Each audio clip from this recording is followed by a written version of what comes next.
Hello, everybody, and welcome to this week's indoor adventure in Waterdeep Dragon Heist. I am very, very excited for tonight's episode because we are starting off with a long-awaited interrogation. But before that, just a few general housekeeping things. If you are interested in watching this live, we play on Tuesday nights at 5:30 Pacific Standard Time here at twitch.tv/The Indoor Adventurer. We are also on YouTube at youtube.com/The Indoor Adventurer, as well as on Podbean and any other kind of audio listening place under Indoor Adventures, because that's what we do here. I guess that's it for that standard bit of the show. But then, of course, there's always everyone's new favorite bit. When I start talking about merch. What's up, everybody? It's me, your boy. Did you know I'm pretty much always wearing merch whenever we are on the show? I'm drinking out of this fine mug that you could use a Twin Peaks reference on and say that there's a damn fine cup of coffee in here. See? I'm staying relevant with today's youths. Now, if you are interested in possibly purchasing one of these excellent mugs or shirts or hoodies or whatever else you are interested in, you can always find that at bit.ly/indoormerch. Or if you're watching this live on Twitch, there is an extension in the Discord or in the Twitch chat below, which will tell you about more of our wonderful merch that I am always excited to wear because goddamn is it comfy. But as far as merch things go, that's gonna be it for me. So without further ado, let's get back to the way that things were before the camera angle shifted. Guys, who are you playing tonight? Hey everybody, I am RJ here on the show, and I am playing Hubris, the Tiefling Warlock. I'm LBHackEmUp, and I'm playing Ghost, the Shifter, Cleric, Blood Hunter. And I'm playing Kronk, Gorblatz, Goliath Gladiator. Yeah. And last we left off with our three intrepid adventurers, our noble Waterdeepians. You guys had chased, wanting to have just kind of a quiet day after the events that had happened several weeks ago at this point, but only yesterday in game. You spent the majority of your morning hanging out with Nat, Squidly, and Jenks. Just kind of having a fun family day, and then you went out after your breakfast of champions and training of the kids to the Spire of Morning, where you expected Father Lewitt Waldner to be. However, he was not there, seeming to have had left earlier in the day, in that his sermons only ever usually go till around 11, and then he's out. You guys decided to go towards the south ward, and on your way, you pass through the castle ward. And during your trip, you actually encountered a long-lost, I'm going to use the term friend very loosely, a split-lipped half-orc named Hrabaz. After a compelling chase scene and a pretty dangerous situation, which almost left Kronk laying face down in the dust, you guys ended up putting a quick stop to Hrabaz, captured him, and brought him back to Spirits and Spirits, the manor that you own on Troll Skull Alley. Manor turned bar / living quarters above. It's a whole place. It's pretty cool. And you brought Hrabaz wrapped up in Kronk's coat under an invisibility spell back to your bar, where you then informed Devil Star Song and Istrid Horn, two members of the Doom Raiders that are currently residing at your place. One of them is staying there for overnight. Istrid is going to be there for about a 10-day, whereas Davil is just your bardic friend. and you brought him downstairs along with Istrid, where he claimed that he was not going to be either good cop or bad cop. He was instead going to be buddy cop. And after casting a spell over Hrabaz, he asks very, very quickly, why? And you see Hrabaz, his eyes flash over with a very quick purple color and then kind of fade away. And he just, why what? Why were you in the castle ward? Well, I was gonna kidnap Neverember. Why would you want to kidnap Neverember? Well, that's how you get into the graveyard. Why the graveyard? Well, he needs somebody like Neverember to get into the graveyard. That's what the boss said. And who's your boss? Manchun. Anyone else? And just like asks to the lot of you. Oh, are you done? I found out all I need to know. I have a few questions. Well, act fast. We have half a minute left at this point. Oh, geez. Why did you set off a fireball when Wolf and his sister were on a job for you? His sister was trying to bring together the Xanathar agents and the Zentarim. Trying to find peace. Can't have that. Doesn't make money. Oh. What's your connection to the Growlhounds? She was gullible. I said I'd split the treasure. Was never going to. Cool, she's just greedy. Cool, I'm done. How do you get in contact with your master? He gets in contact with me. How? Magic. Talks into my brain place. Well, you're muted. Reset the clock. Where does he live? South Ward. Where exactly? Big ass tower. Big ass tower.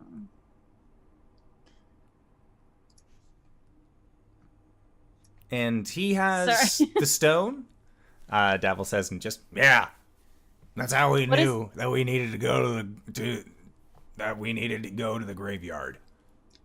Is that where the money is? Boss thinks so. Why does he want the money? Pay to get assholes like him away. And he points towards Davil. Oh. He wants to rule. Lots of money. Lots of power. What else does he want? I don't know. I don't ask questions. How long have you been in contact with him? About a year. Oh, where has he been? South Ward. Oh. Are the carnival folk working with the Xanths? No. Or I don't know those guys.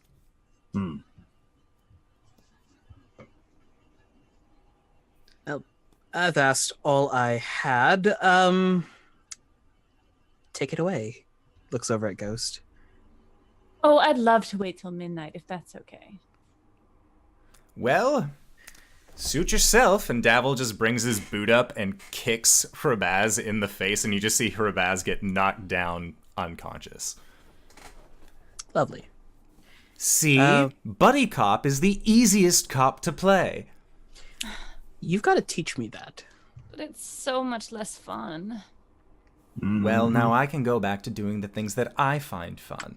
Which is, I believe we had an agreement to, I'll play very loudly, and if you want, you can have fun with your new toy. And Ghost smiles. That sounds lovely. Thank you, Davil. Always a pleasure. Boat chain. Wrists. And then the boat chain is connected through, like, a 1,200-pound piece of stone. Mm-hmm. Yeah, no, he is locked in your guys' basement quite tightly. What time is it around? It is around 6-ish at this point. Okay. Hey, he doesn't need feet anymore, right? And Istrid just kind of eyes you a little bit. Davil is, at this point, left. And you can hear that the sound of the bar is getting much louder at this point. Kronk, remember what we talked about? How little things over a long period of time, big things over a short period of time. So that way he can't run away. Well, why don't... Just break his kneecaps. Or I could cut his Achilles tendons.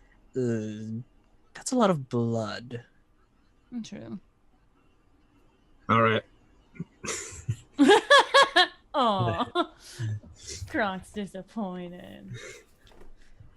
All right, and then like get a hammer and smash his kneecap. Before you go to smash it, Istrid will actually put her hand up. Just whoa. You get right, I get left. And then she pulls out a hammer as well, and it's both of you just cracking down. Ooh. And you see Hrabaz like wakes up for a hot second and then is just passed out again. And as there's just this kind of more bleeding pool on the ground of where his kneecaps used to be, Istrid just puts out a hand, casts a spell. That ghost you would recognize as Spare the Dying. Istrid, you had plans for a different spell. Yes. When were you planning on doing that? Well, tomorrow. All right. Just wanted to make sure I'm not going to miss it. Sorry, I'm just making sure he's not going to pull anything off. Well, I guess I think everyone should have a last meal. Does anyone want to go gather food for our friend? Sure. Stale bread and water, what? Cheese? Something nice. It is his last meal. Plain bread and water, okay. Hubris like doop, goes up. Yeah, and you can see that the bar is pretty full at this point, as it seems like the loud playing of Davil has definitely drawn in a crowd. Give him the thumbs up as I walk into the kitchen. Okay. Yeah, your employees just kind of wave at you, and when you ask where to get all of the new foods, or at least the delicacy for your torchy, for the one being interrogated. Ironic. Yes. As you are getting a delicacy, you definitely it doesn't take you very long. It's like some bread, slices of meat, some cheese, walks back down with some wine. Should we send a message to our friend in the castle ward? Are you friends with Never Ember? He sort of financed the bar. And by sort of, I mean he finances the bar. I do remember you telling me that. I can pop over real quick to the castle ward. Probably not best to go alone. Take Kronk with you. If that's all right with you, Kronk. I'm gonna miss out. We're gonna. I was going to burn him. But not till midnight, right? Well, I might start at 11. I'm gonna kill him at midnight. All right, but we'll be back by then. Okay. I should hope so. Castle Ward's not that far away. No. Wine for the ladies. Meat platter for when he wakes up. Well, thank you. Very kind. Okay. Yeah, so Istrid is just kind of look at the foods that you've brought down and just kind of like, I'm going back upstairs. There's better food being served there. And so she just kind of leaves, and as she does, she looks at the three of you and just says,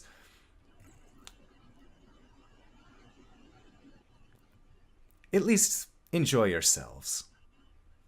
And then she just kind of continues out. I know you're going to, but not too much. Be careful. He's still an agent. Well, that's not why I'm not going to wake him up till you guys come back. Just make sure you're back by 11. Or my fairy godmother is going to be very upset with me as my dress turns into rags again. No, I'll be mad at you. That's even worse. Mm-hmm. Have fun, boys.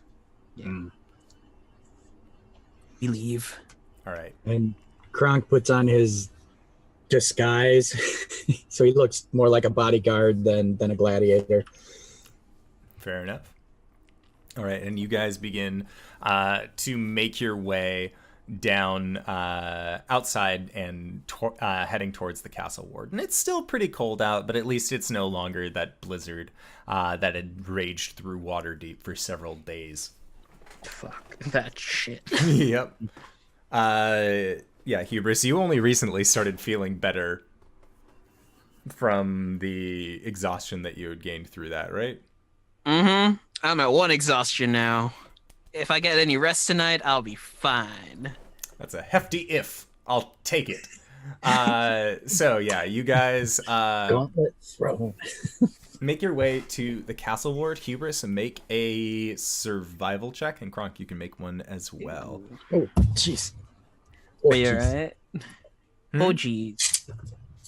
Oh, neat. 16. Whatever the 20 comes out as. My God. 17. Okay. Yeah, so you guys managed to find your way to Lord Neverember's house, no problem.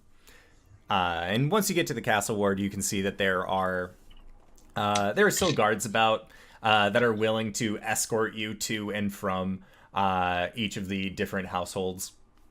And kind of given that it is closer to curfew and that it's at least dark out, they are willing to walk you guys. And kind of just, even if you say no, they still follow at a pretty wide berth.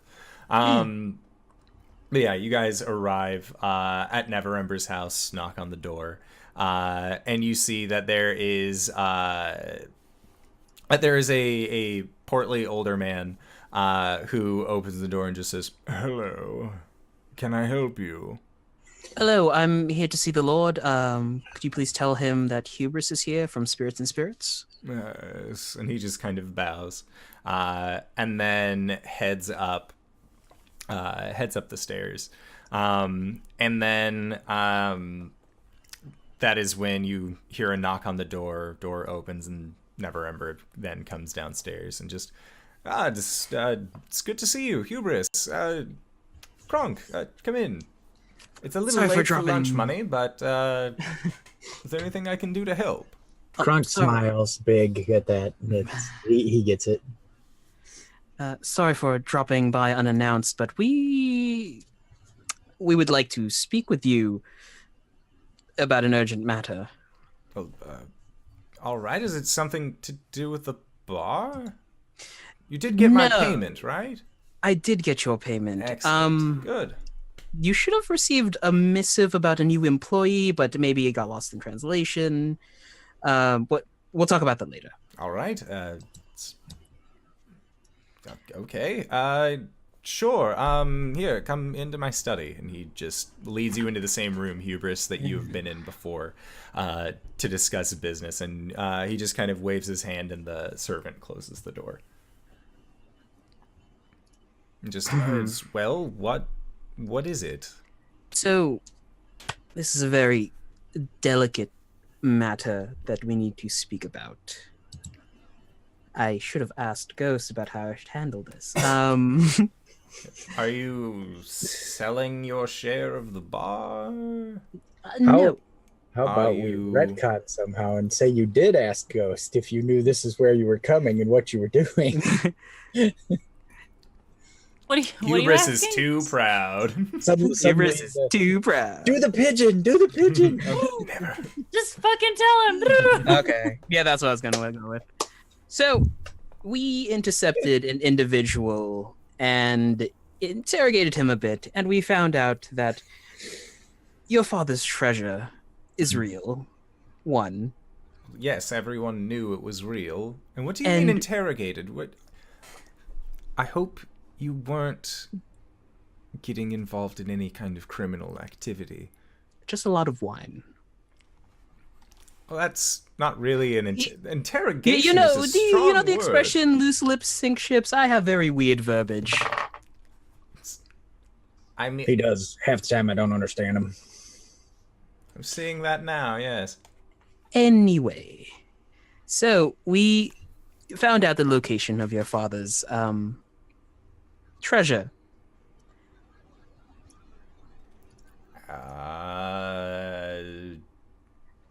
And How? loose lips, my friend. How did this person know? Magic. From what magic? So, I don't know. a reliable. Kronk really doesn't know. Well, okay, so it's a long fucking story, and Hubris just sits down. So this is magical stone that apparently can answer all the questions you've ever had, but it's cursed. So somebody asked a question, and this person is working with the guy we found out where the thing is, where the treasure is. It's a reliable source. Apparently, your bloodline is the key. They're sending guys after you. Sending guy? Sending guys after you. Oh, like who an is? assault. Xanathar agents. Why the Xanathar? They've never. So apparently, Manshoon, the person who like runs the Xanathar, needs all that money to like. Shut up, pigeon. No pigeons. Let him tell it the wrong way. Oh, it's in Tharum. God damn it! I hate the Z towns. No, that's it's in that was, Tharum. Kronk thought you were doing it on purpose. Like, go get No. these guys. No, it was on accident. Oh, So, okay. Manshoon, the guy who's running the fucking Snake Guild. I can't right now. Kind of flustered. Needs the money to basically unify them and make a more cohesive Waterdeep, but underneath his power, and that's not good for anyone. And when you finally like open up your eyes after having to just kind of like close it and get everything out that you possibly can, you see that his face is white as a sheet, and he looks very serious at what you have just said. And he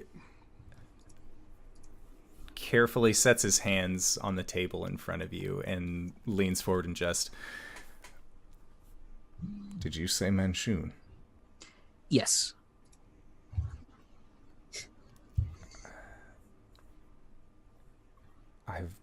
I've only heard of him in stories. He's pretty real. And He helped me. he's in Waterdeep. Yeah, southward, apparently. Close. Who knew? In a big ass tower. My friends, this day you will be heroes.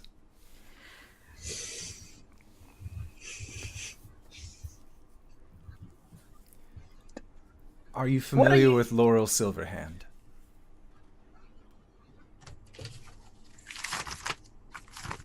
No. You can make a history check with advantage if you would like. Or just a straight history check. Okay, it's a 16. Okay. 17. Oh. Dang, Kronk. All right. The two of you know that Laurel Silverhand is the open lord of Waterdeep. Oh.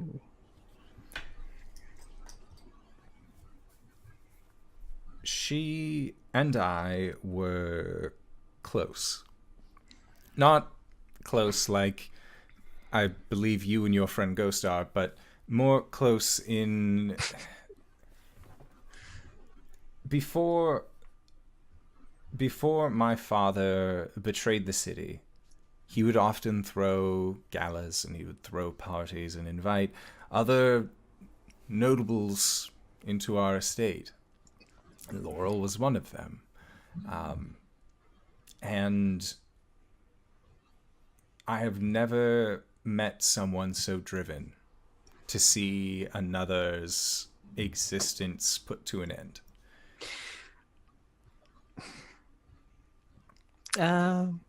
I can relate. He's a monster. And with the information that you've given me, we can take this to Laurel. You're sure of this? You're sure of this location? Your source can be trusted. Yes. It's somewhere. He's somewhere in the South Ward.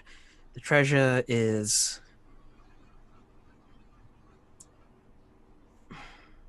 You know where the treasure is? Maybe. We might need to speak with him some more. Look. Treasure or not, this is something that the city needs to know. This is something that the officials of the city need to know about. So, what happens if one of those guys leaks it out? There'd be like chaos. Everybody looking for this treasure.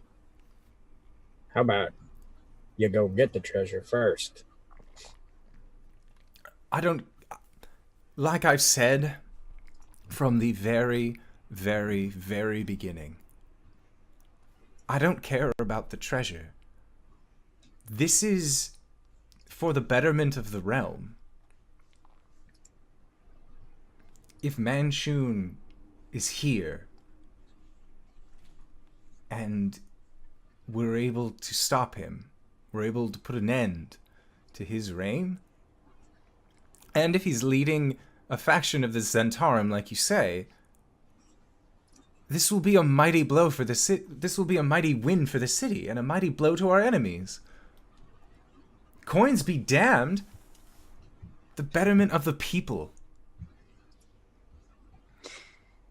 That is the treasure that I am interested in.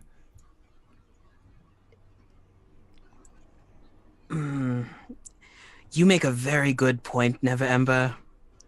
But honestly, we're kind of in it for the money. So if we could find a way to have this, like, coincide with one another, I'm so down to do this. Chase after your gold. Do as apparently you have been doing. But I'm going to make a difference today. Maybe you should hold off on that because there were people coming after you. Well, then why don't you make a difference and escort me, and we can explain all of this together. Kronk leans into Hubris like, giant head right next to your ear, and then he's like, "Get some of his blood before we go." Like way too loud.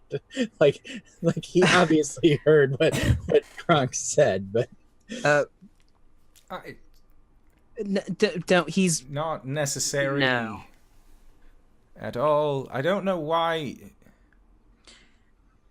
Right. Can we say we've had a short rest, by the way? Yeah. You can have a short rest while you're hanging out. And, I mean, Ghost, you were planning on being alone for like 6 hours, so your short rest is fine. Cool. Oh, I am not good at this talking thing. Well, I'm on board. I'll protect you with my life. I appreciate it. And, if you want, I can give you some dinner money instead, because again, I know it's a little bit late. How long is this going to take? Kronk, you have someplace to be. All I would need is an escort from here to the castle. You got a secret way out of their house? What? No. I've got a Don't secret be- way out of his house. What? Yeah, you do. I like the way you think. So I'm gonna need you to be consenting for this. Look.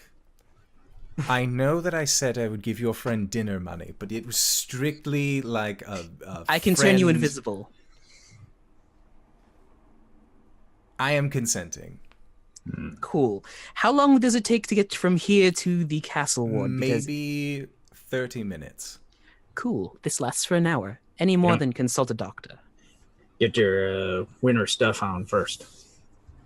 I mean, if we're going outside, why wouldn't I wear a very thick coat? Because you're not an idiot like me. But you need it on first before he casts the thing, or it won't be not seeable. I'll just put on a coat, some sunglasses, and a bunch of shaving cream on my face.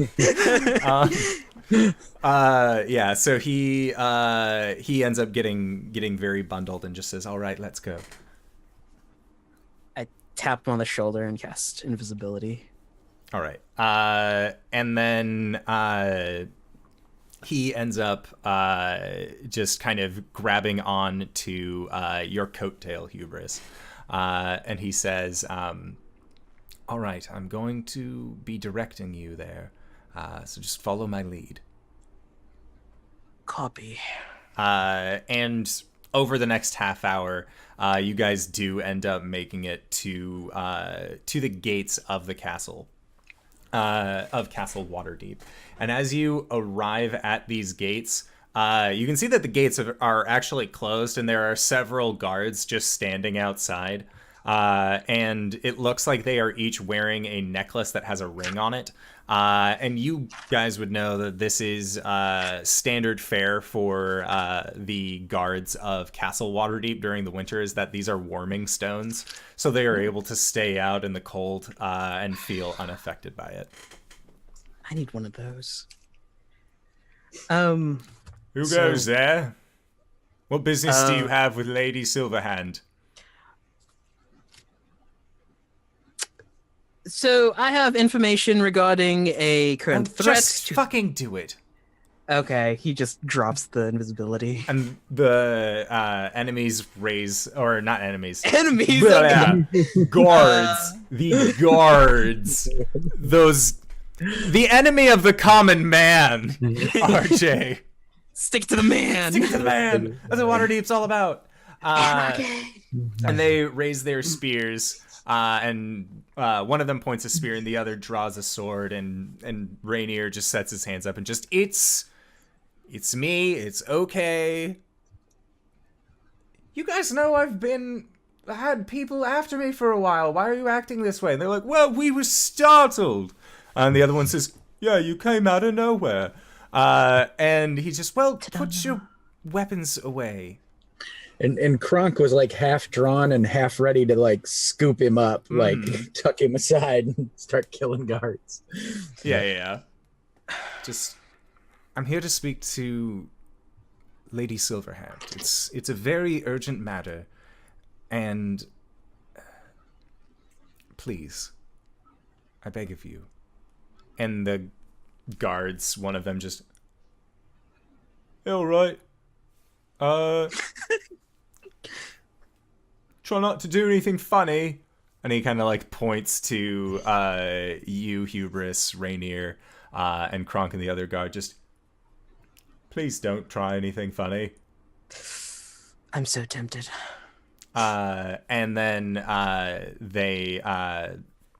you see him kind of open up the gate enough for Rainier to walk inside, and Rainier turns around and just says, I understand that you are just in it for your breakfast money, lunch money, and dinner money, and as much of those as you could possibly have, but this is what I'm doing. You're free to go. You no longer need to escort me. I'm safe here. You sure? I trust Lady Silverhand with my life.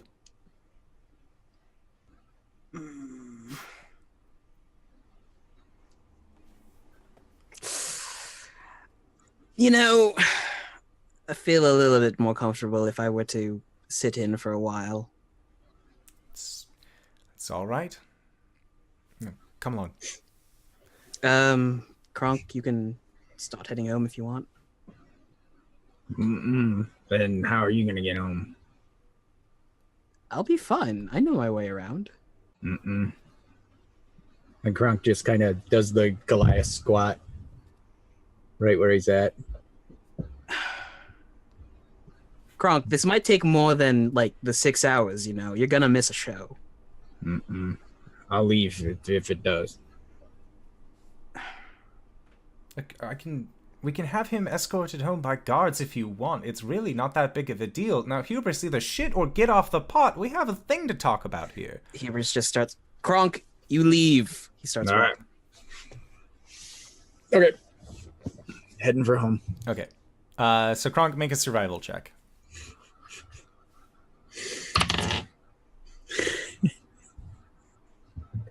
Is it 2? Kronk, you get lost on the way home. Of course I do.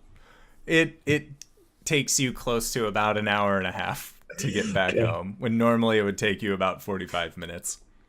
That's the ice cream shop. You know, it ain't open.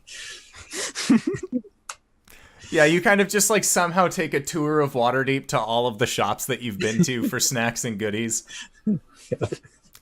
The meat pies place is open. All right, I stop for meat pie. Oh my god, it's like being stoned and trying to go home. That's Kronk by himself. Which you would never know what Yeah, that was but I like. had no idea. Okay. Whew. It's legal in certain states. Okay, hour and a half to get home, and I buy meat pies, of course. So, What kind of meat do you buy? I was told chicken, Okay. so I buy chicken pies. All right. And there are 3 chicken pies. Okay. All right. And then after kind of reaching that point of the pie place, you kind of make your way back to Troll Skull Manor. I saved one of them for the kids. All right, so you just mow down on these the other two. two. All right, yeah. And they're absolutely delicious. So mark off 1 gold piece for all 3. Cool. All right, Ghost. What are you doing? What are you doing during this entire adventure? I guess I would make sure that the kids are entertaining themselves, I guess, like to have Lift check on them. I don't want to leave this guy down here because I don't want anyone to just walk downstairs and be like, whoa, this guy's all tied up. That's weird. But she'll probably make she'll probably take the time to, since she has time, to write out her saying on her chest on the ground around this guy. Just copy the script, yeah. Just to make it, official. Okay. So, how long do you spend down there? Depends. I'm gonna keep checking to make sure that he's not dead or not dying, I guess. Yeah, he's still breathing. His legs are destroyed.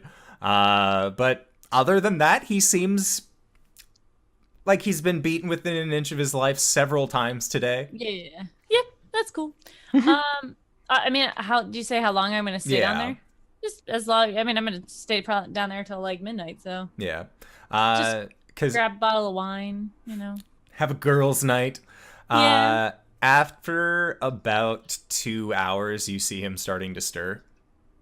Oh. Hello. Welcome back to the world of the living. And he just lets out this cry of pain as he his body registers that, hey, my legs are fucked now. Mm-hmm.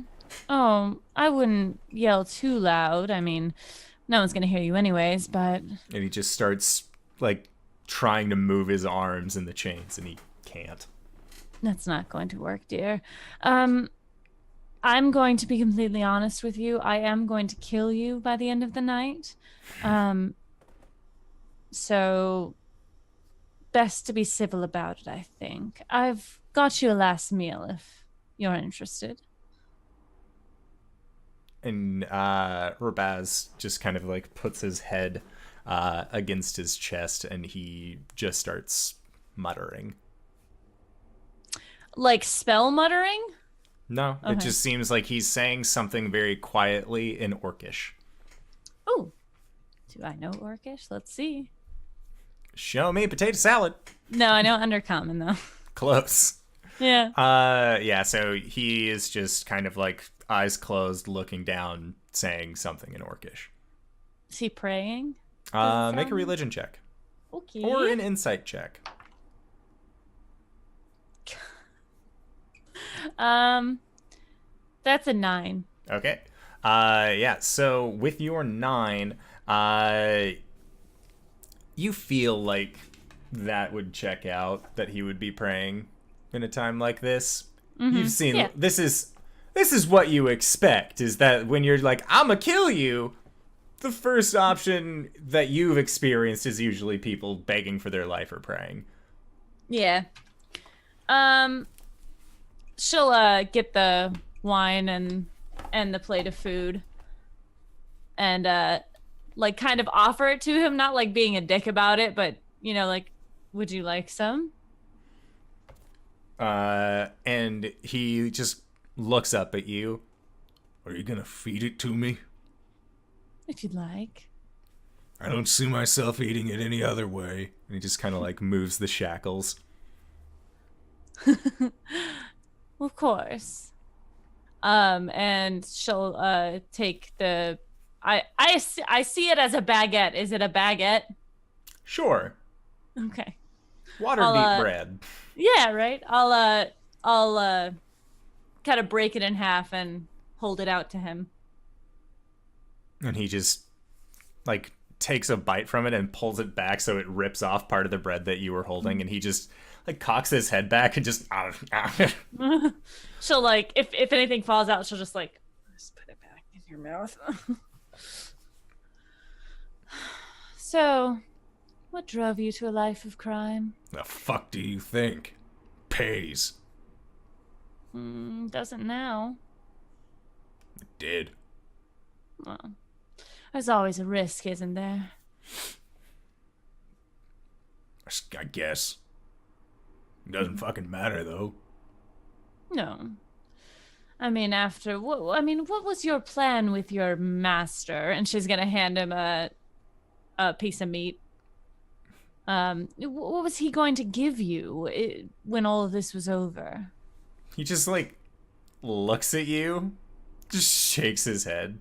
Just, you don't get it. You don't get it at all, do you? Apparently not. It's not about what he's gonna give me. It's about what he's gonna take from others. And what is he going to take? Hopefully everything. And then there would be a bunch of people scared out of their minds, looking for help. Help from anywhere, help from us. Turn this entire city into a city of debtors. Could have gone into the banking business. It probably would have been easier. Extortion's easier than banking. Yes, I know that. You know, if you use your wiles, well, your manly wiles, it's really easy to get money out of anyone. Like what? Like, bat my eyelids? well, no, as a man you do different things, but a similar theory. Why don't you just fucking kill me? What do you want? Oh, I have to wait till midnight. Why? Oh, and my god is kind of it's a whole thing. You killed one of my friend's sisters, so I'm going to take revenge on you. So Who? midnight. Who's your friend? Wolf. I know He's a lot of wolves. Oh, that's right. Conrad. Who? He was a Zent agent. You set off a fireball. Sounds like me. Yes. Well, in doing so, you killed his sister and drove him to a life of solitude and sadness. And apparently the goddess of bad luck became interested in him, and it was a whole thing. Look, I kill a lot of people. I've killed a lot of people. Mm-hmm. I've probably killed a lot of people's sisters. Mm-hmm. I'm not gonna lie, I may have been drunk. I don't fault you for the things that you do. This is just how it works in my religion. An eye for an eye, and she points to her eye.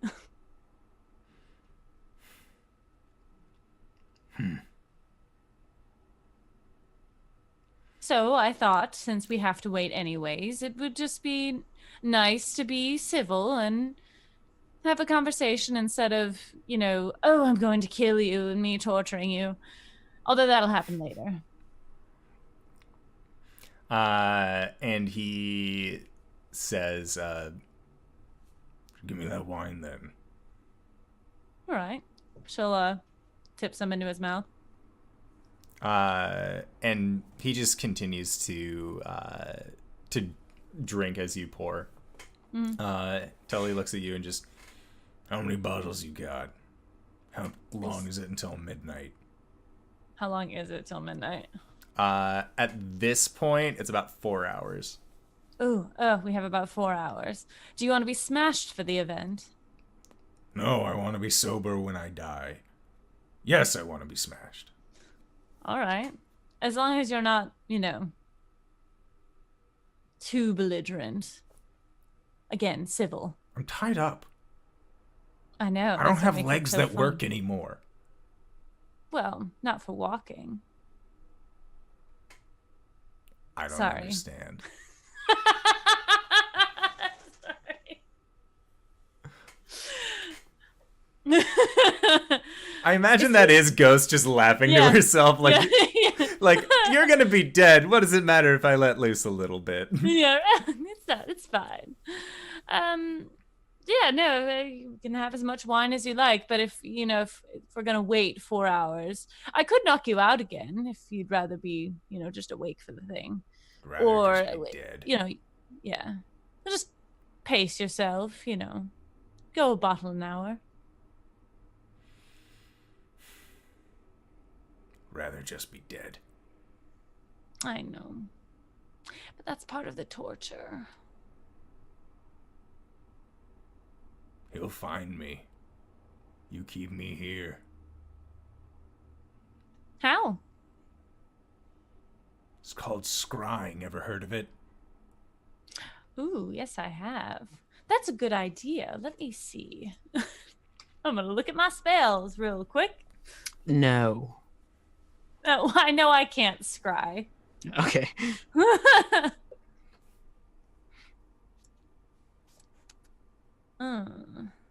Let's pour molten lead over him.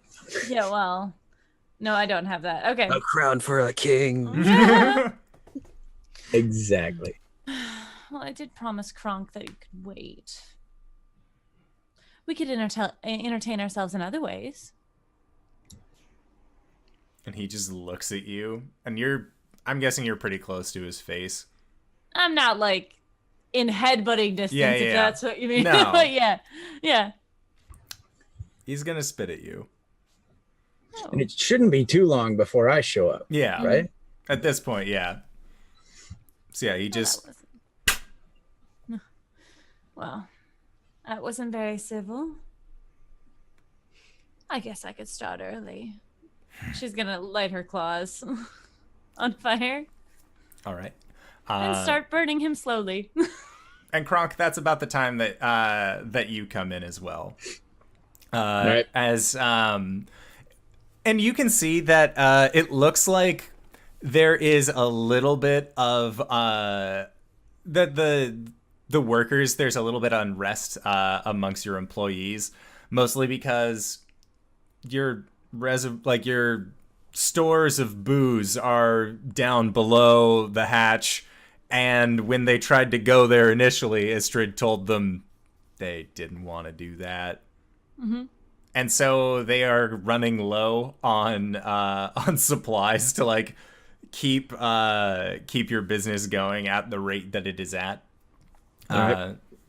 But yeah, you go under, and you see. I guess am I aware of that at all? One of would the Klee say employees, something? yeah, Klee would come up to you and let you know. Just we're not allowed to go under there anymore, at least for tonight. What do you need? Well, we're gonna need as much booze as you can carry. And if there's any veggies down there, I don't think there are actually. Just booze. If you can just grab the booze. Mm-hmm. I can carry a lot of booze, and I just, I start putting crates up, like opening it just enough to slide a crate out, and then closing it, another crate, and closing it. All right. And he calls it good after the third crate that comes up. Okay. And then Kronk, you are down in the basement as Ghost continues this torturous act. I think after 20 minutes, she's gonna punch him and knock him out again. Because it's kind of boring if you have to make it last 4 hours, I already know everything I need to know. Wait, Kronk, why are you back? He is going to actually remain silent as you are doing it. He's not going to make any noise. Okay. So, that's double not fun. So I'll punch him, knock him out, and use Spare the Dying. So, what's the deal? Where's Hubris? Him and Neverember is they're doing a thing with some silver hand somebody. What? Why? I don't know. I don't. Kronk doesn't laugh, but I do. Something about being heroes and the city and the service and this and that and all the money, blah blah blah, that we can do something with. Did you say Silverhand? Mm-hmm. You mean the Open Lord of Waterdeep? Yeah, that's the one. Why is he talking to her? I don't know. Neverember and him were talking, and then they said they had to go and we'd be heroes. Did Hubris tell him about the money? He didn't tell him where it was, and I told Hubris to get some of Neverember's blood before he left so that we could use it to open the thing. Hubris told him that we know where the money is. I think so. Yeah, but he didn't. Well, no, he told him. Yeah, he told him we know, and Neverember said he doesn't care. Coin be damned. Blah blah blah. This will change the city. Something like that. What else did he tell him? I need you to be I need you to think very hard.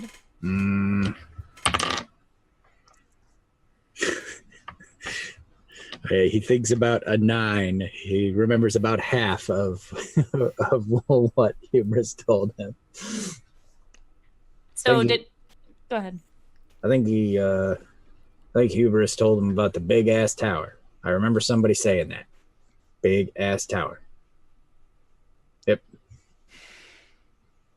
So when I suggested that we warn Neverember, I probably should have been more specific and just warn him that people are looking for him, not tell him everything.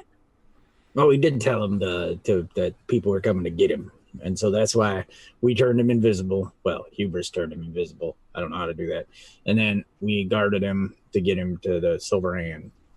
And what is the Lord Silverhand going to do? I don't know. Fly a griffin in there and snap him in half. I don't. It's not my job. To the Master's Tower. I don't know.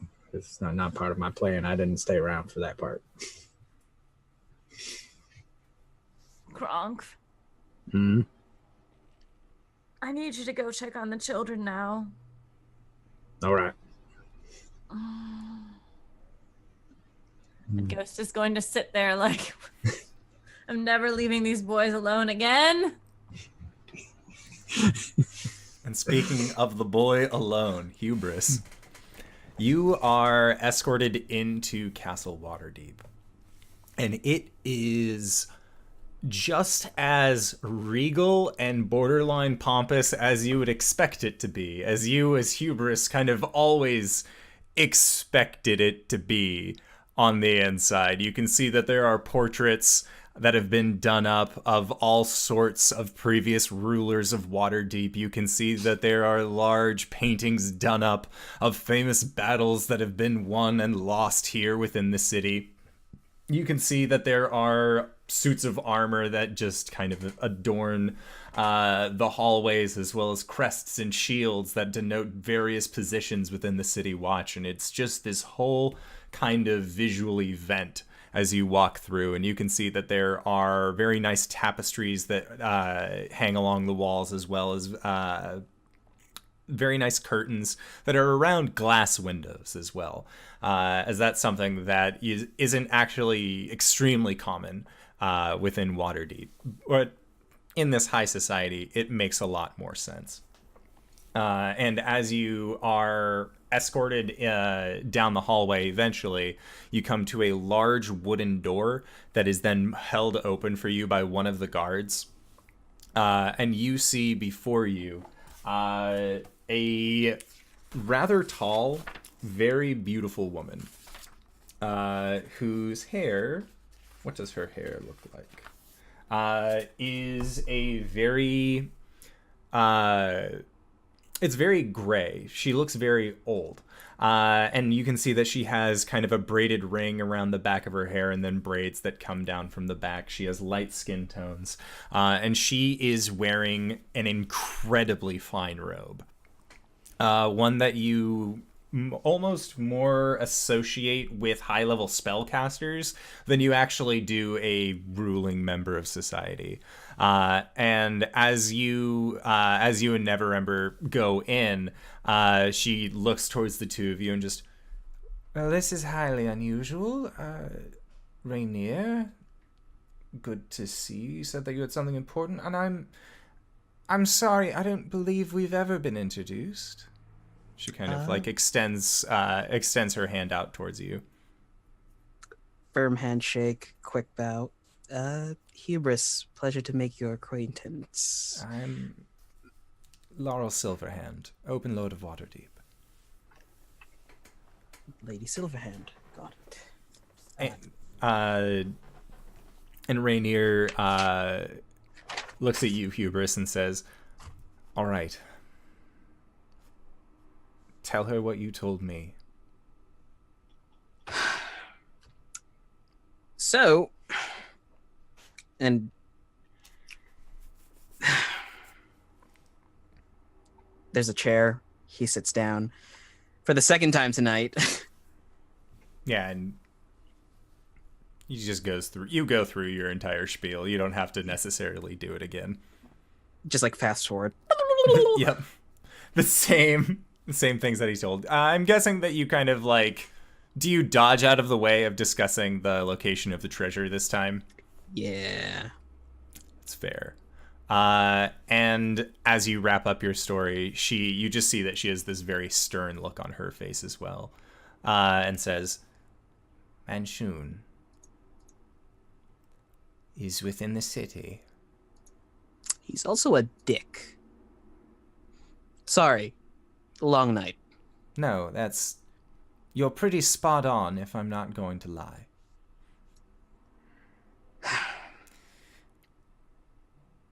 He's within the South Ward. Apparently in a big-ass tower. Pardon my infernal.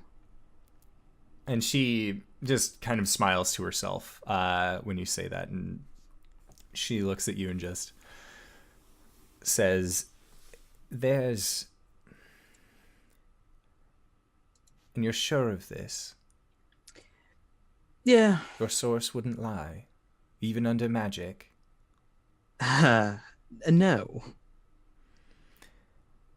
Well then. Things are going to be changing within the city very quickly. And if your suspicions, if your information is correct, then I don't know where I would begin to give you my thanks.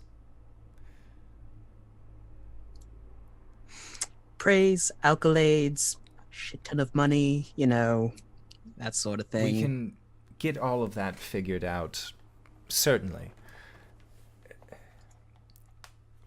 But again, if this does come true, this is true. But you have Rainier here, and he can vouch for you as well. And Rainier just kind of nods. And she just says, "Thank you.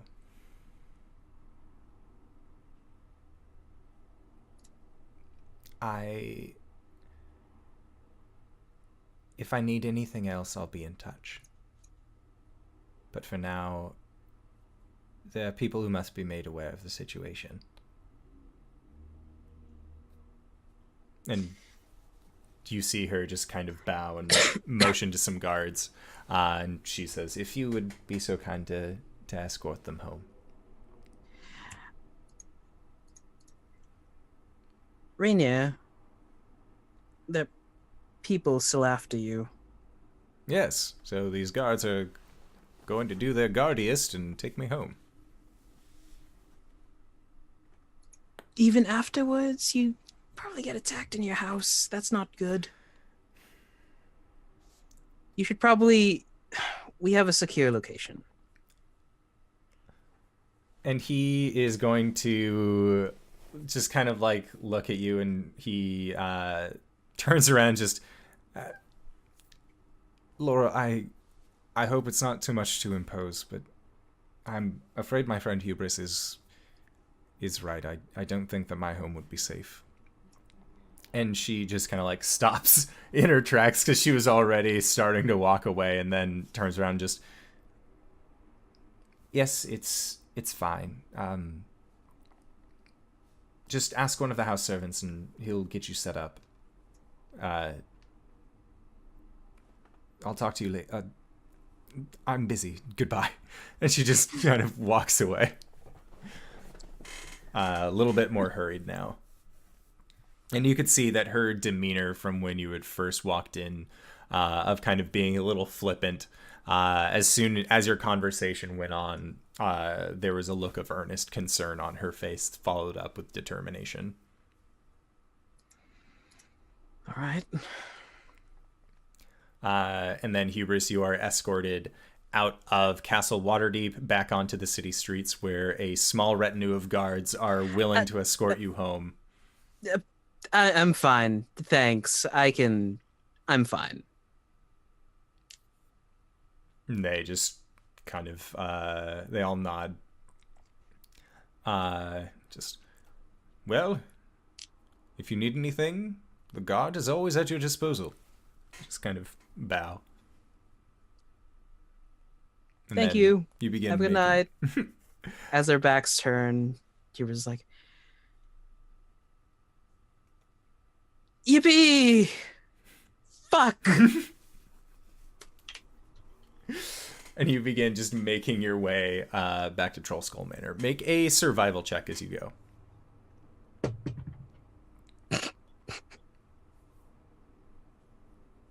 2. So it also takes you about an hour and 45 minutes.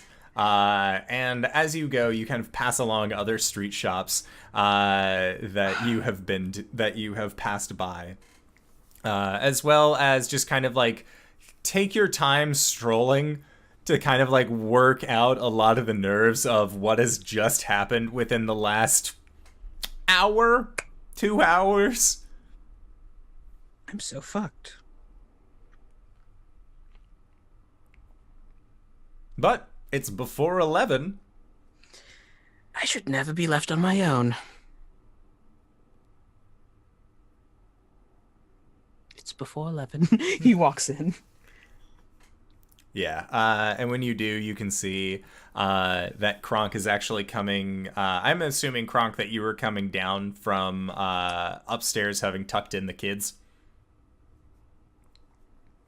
So yeah, Yep. You see Hubris just steadily marching through the snow on his way to the storefront of Spirits and Spirits. I don't know why that was hard for me to say. It's been a long night. Hey, Hubris. Hey, big guy. How are you? Good. Kids are tucked in. Nice. It's about that time. It's about that time. Is that popcorn? Maybe. We'll ask Istrid. Istrid is that that's her name, right? Yeah, it's Istrid. All right. And you ask her for some popcorn, and she just, do I look like a fucking waiter? And that's not even on our menu. Well, one, you keep stock of everything now, so I was wondering if you had any. Just because I've marked down how much we have and how much we need doesn't mean I've marked down your stock. I've marked down the building stock. Also, we need to talk about you taking free drinks from the bar all the time. You and your friends. Hey, I only take 1 or 2 glasses a week. Okay. I don't know about him though. He's already sneaking down. Yeah, I would have Listen. dodged that and kept going. Listen, if it's anything, I can quit back if it'll give him another 1 or 2 cups. But you know, Just, look. If you're going to be consuming as much as you are, at least put in a little bit of your own funds. I'll put a stock in. If you put in your own funds, we can get fancier drink. Ooh, top shelf for employees only. That'd be great for the morale. Now you're understanding how a bar works. I'll slide like 5 gold across the floor to her in a pouch. She just looks at it and like, Floor? Is that enough? I don't know. she just like shakes her head and takes it. It's a start. Now enjoy I frequent yourselves. very bottom tier, and like his voice gets very like quiet as the door slides. That is the 3 of you below the bar in what would otherwise be a fight pit with a horrific looking half-orc at this point. He has busted knees, probably a broken nose, burn marks all along his body. Lacerations. You know, just for fun. Mm-hmm. Yeah. He wasn't screaming, so I got bored. Oh, that's no fun. That's what I said. Mm-hmm. So now I'll just wait until midnight, and then I'll just set him on fire. Is that Asaran's fire? What? Oh It- no, he killed Ashley, Wolf's. Sorry. Oh, he got it. Okay. Sorry, the dog was trying to get up on the bed, but he has bad back legs. Aw. No, poor thing. His sister Ashley was killed in a fireball, so I thought it'd be ironic and fitting. All right.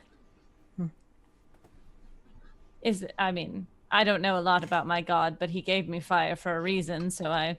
Right, but darling, the confined space, fire, and lack of oxygen. Isn't it all stone down here? Yes, but trap door, where's the smoke gonna go? Oh.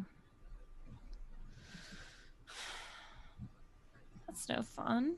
What if I just rip his heart out with my flame hand? Would that be good? I think that sounds about right. Yeah, that's... All right. She rips open his tunic. Okay. This exposed chest, and you still have about like an hour and a half, closer to 2 hours. Yeah. So, drink? Drink. Oh, wait, no. What were you doing? Kronk didn't tell me anything. Of course he didn't tell you anything. He probably forgot half of it. He did exactly half of it. Okay, so I told you everything I knew. I mean, He that's turns- true. He turns to Ghost. Never leave me alone again. Apparently not. Why were you speaking to the Open Lord of Waterdeep? Because Never Ember wanted to speak with her. So? Why did you tell him that we knew where the money was? I didn't actually tell him. No? What No, did you I tell said him? that our Tell me- contact knew. But if Tell he's me- dead, then we don't know. Tell me exactly what you told him. It's been so long. Can I make a history check? It's been like 2 hours! It's been a wild 2 hours. No, okay, so I told him. I literally told him. We had a contact. He was in contact with Manshoon. He got really pale at that. He to Never Ember. Mm. I said our contact might know where the treasure is. But if he winds up dead, then we don't actually know. So he's gonna wind up dead. Didn't he say the graveyard? Well, he said the graveyard. I didn't tell him. Oh, okay. Yeah. Did you tell him why people were after him? I told him people were after him. Because he was the key, so... I told him to get the blood. And That's that was- not... That... Is that how that works? It could be. We might just have to drag him there and sacrifice him ourselves. I don't know. Although that wouldn't make much sense if it was his father. Did his Yeah. father like him? It said it required someone of his... What? Blood? I don't think he would sacrifice himself to get into his own fucking, like, treasure vault. Well, no. So- If he had to like cut his hand to open something, blood magic, you know. Yeah, that's What's what I was his- saying. Yeah. See, Kronk knows.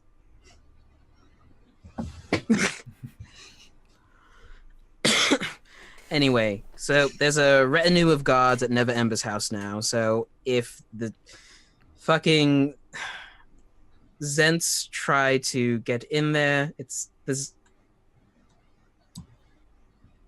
Zentar. Wait, you left him at the castle. Yes, there's a retinue of guards there. He's with Lady Silverhand. They know each other, I think intimately. He hinted at it. Sorry, sidebar. So what are they going to do? I think they're going to, one, try and burn the fuck out of Southward, but they'll be in contact. They told you that they will be in contact. Correct. Did you tell them everything you knew? Did you No. tell them where he was? Who? The master. Manshoon. I said he was in the Southward in the big ass tower. So they know where he is. Why would they come to us and tell us? Because Please tell me you at least got paid. I bargained with her. I said that we requested, fame, accolades, severance, money, shit tons of money. And she said, if this is correct, we will get a payout.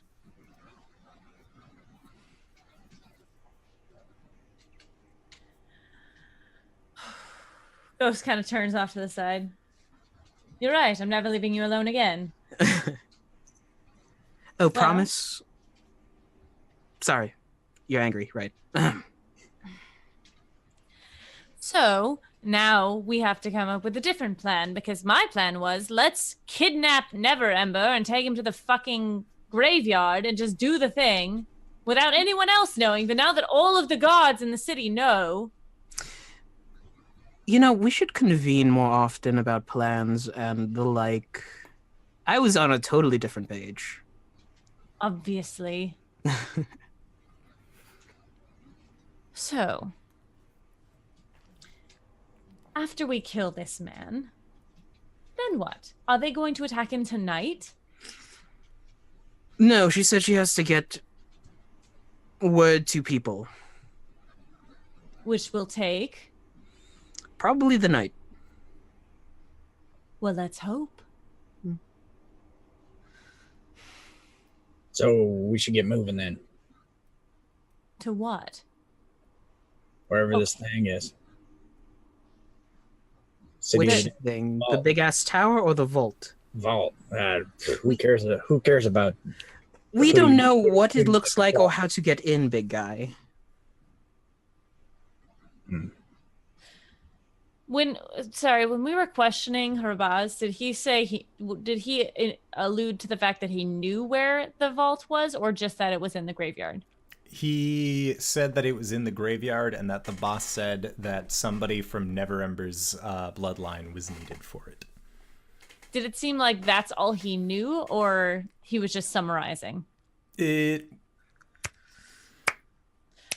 may have been a summarization.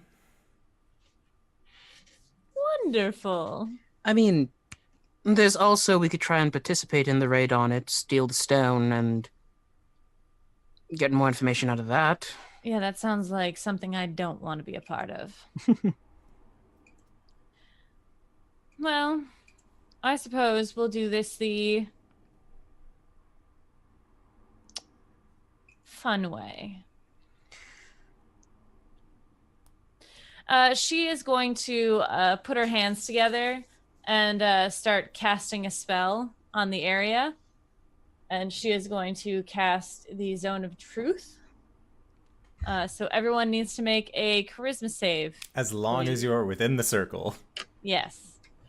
If you don't want to make the save, just step on out. Mm-hmm. What if we don't even think about it and we just fall for it? Make Can the we save choose- anyways. Yes, you can choose to fail. All right, I choose to fail. 17. Only because I don't really know what's going on. Okay. Well, let's see if this... So, when he wakes up, he'll need to make a save, too. Let's see if this worked. Kronk, Mm-hmm. who's your best friend in the world? You are. That's not really a truth, that's a fact. Uh-oh. All right. Well, why would... He wouldn't lie to me, though. You ask him something. Am I one of your best friends? Mm-hmm. You're a circus people. Fair. Then he gives you a hug. Oh. Okay, it's a zone of truth, not a zone of Okay, there it goes. He's hugging me. He's hugging me. If I try to lie, do I feel a compulsion to tell the truth? No, you made the save. Yeah. Kronk, try to lie to me. I hate. There goes. What happens when you So, are you compelled to tell the truth? Oh, I love weapons. Huh. Well, it seemed to work. Did you try to lie? Mm-hmm. Could I you? was gonna say I don't like weapons. Yeah, I was gonna say that, but Well, then you're still technically telling the truth, because yeah, now I'm telling the truth. Wow, this is weird. God damn it. This is as bad as trying to get home and having to end up in a meat pie shop. What an oddly specific saying. Did you order the chicken? Yeah, they was all chicken pies. I gave one to the kids at bedtime. Insight check. He's in his zone of truth. just it doesn't feel right otherwise. It doesn't feel right. All right. We always insight check each other, never the bad guys. Could someone pop upstairs and have Davil play some loud music? Just, amp it up a little bit since we're going to be... Oh, yeah. Hubris pops up, opens the lid, looks over at Davil, fishes in his coin pouch, and chucks a dragon at him and points upward. And Davil nods towards you and just you hear they try and play louder. They are magically amplifying themselves in order to do so. Nice. All right. Sure. I am going to wake up our friend. And he'll need to make the save. Yeah, no, I rolled for it and he failed. Okay. So, As you wake him up, that is where we are going to go into our first break of the evening. So I would like to say, hey guys, you're getting so tantalizingly close. So close to the treasures. But we will have to talk more about treasure and booty and stuff when we come back from our 5 to 10 minute break. So don't go no place unless it is to grab a food, grab a drink, grab a friend, or grab a wonderful piece of merch, or maybe tell a friend about the show, or leave a review or something. That'd be really cool. But we will see you guys shortly, so don't go no place. All right, everybody. Hello, everybody, and welcome back to the game, our indoor adventure in Waterdeep. So, you guys are just about to interrogate a second time one Hrabaz. So, how are you guys going about it this time? You've done your zone of truth. He failed his save. Mm-hmm. Good morning, darling. It's nighttime. Well, you don't know that. You said that you were going to wake me up at midnight to kill me. Which is technically 12 a.m., which is technically morning. So, sorry. Back to my food. I have a couple more questions for you before we get on to that bit. Is that all right? No. Good. I need to know, do you know where your master, do you know where the entrance to the vault is? He just keeps his mouth shut. He doesn't say anything. Interesting. You know, a non-answer is just as good as an answer, correct? Shrugs. Okay. All right. Well, if you know where it is, then it looks like we're going to have a little bit more fun. If you don't want to tell me. I mean, you're going to die anyways. I don't know why the loyalty to your boss is. All right. Kronk? Mm-hmm. He doesn't need his feet anymore. All right. Hey, wait. Can we do the toothpaste thing? I've wanted to do the toothpaste thing for a while. Kronk, I have a level, and that is just above it, so let's not do the toothpaste thing. What the fuck's the toothpaste thing? We'd like nail his toes to a board, and we'd start rolling, and we'd just roll him up until it all just squirts out his head. Oh, how many times have you done this one? I've never gotten to do this one. That's Ah. fine. Okay, I see now. Above you. Okay. So, not doing that. No, That's All right. fucked. that's what I said. And I like it. It's the truth. We know. Yes, we know. We're all aware. All right. So, what are we doing? Oh, I want you to break his feet. Oh, all right. Break them or chop them off. Break him. All right. This little piggy went to market. Little piggy went home. This little piggy had roast beef. And he's just, he is Yeah. crying out at this point in pain. Uh-huh. And this little piggy went we all the way home. And then over to the other foot. Oh, hold on. Oh. Got a little rambunctious. Ghost is going to rub his shoulder and give him a cure wounds. Okay. Because, I mean, we could make this go on for forever. If we wanted to. I mean, how many times can one foot be broken? Let's find out. That was a 10. Okay. Yeah, he heals back 10 points. Now, I'm going to be honest with you. I have a lot of things on my mind, and I don't mind killing you quickly, honestly. Then go for it. Well, I need a little cooperation from you first. Tell me what you know. I already did. Tell me where. Wait, you told me everything you knew? Earlier. You guys you- were talking. You Yes. did the thing. Well, he doesn't motion to his face. Yeah. His hands are out. Just when you did the thing.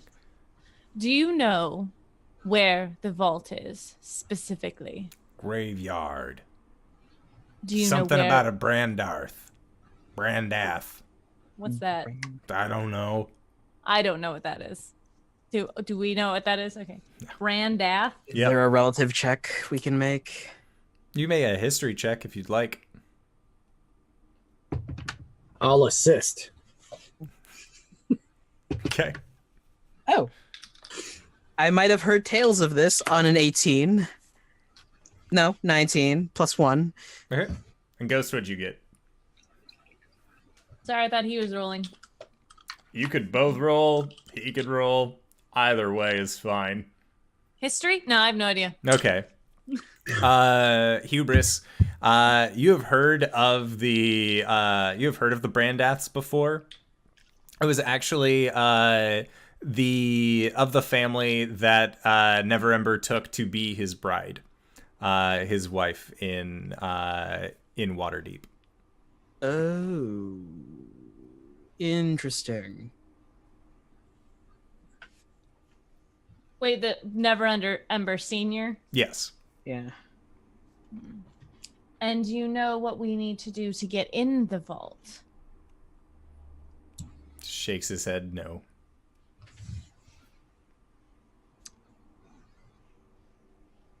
When was your boss planning on going there? As soon as we got the kid. And does he need to die to open the gate? I don't know. Not told the whole plan. Bits That and makes pieces. So sense. in case a situation like this, he kind of like rattles his arms a little bit. In situations like this, the people like you don't get everything. That's a very smart plan. I'm glad that your master is a little bit more intelligent than our master. As a diss on myself. Well, Kronk almost said, "But wait, aren't you the leader?" do you have anyone you'd like us to send word to about your death? Fuck you. Oh, they live on Shrimp Street. I'm sorry, I'm just trying to be polite. If you were trying to be polite, you wouldn't break my feet. I Break my healed you. knees. Heal me, and then demand information. If it Yes, was I did polite, something maybe nice. we could have gone out for dinner. Wow. I'm already Had a taken, nice but thank lunch. you. All right, well, is there anything else anyone needs to know? No. You're muted, sweetie. Wait. We always do this. And then we think of questions. So why don't we just take a minute and think? All right. Well, then midnight will pass. Oh, well, then burn them up. Oh, wait. No. Rip his heart out. And then burn the heart.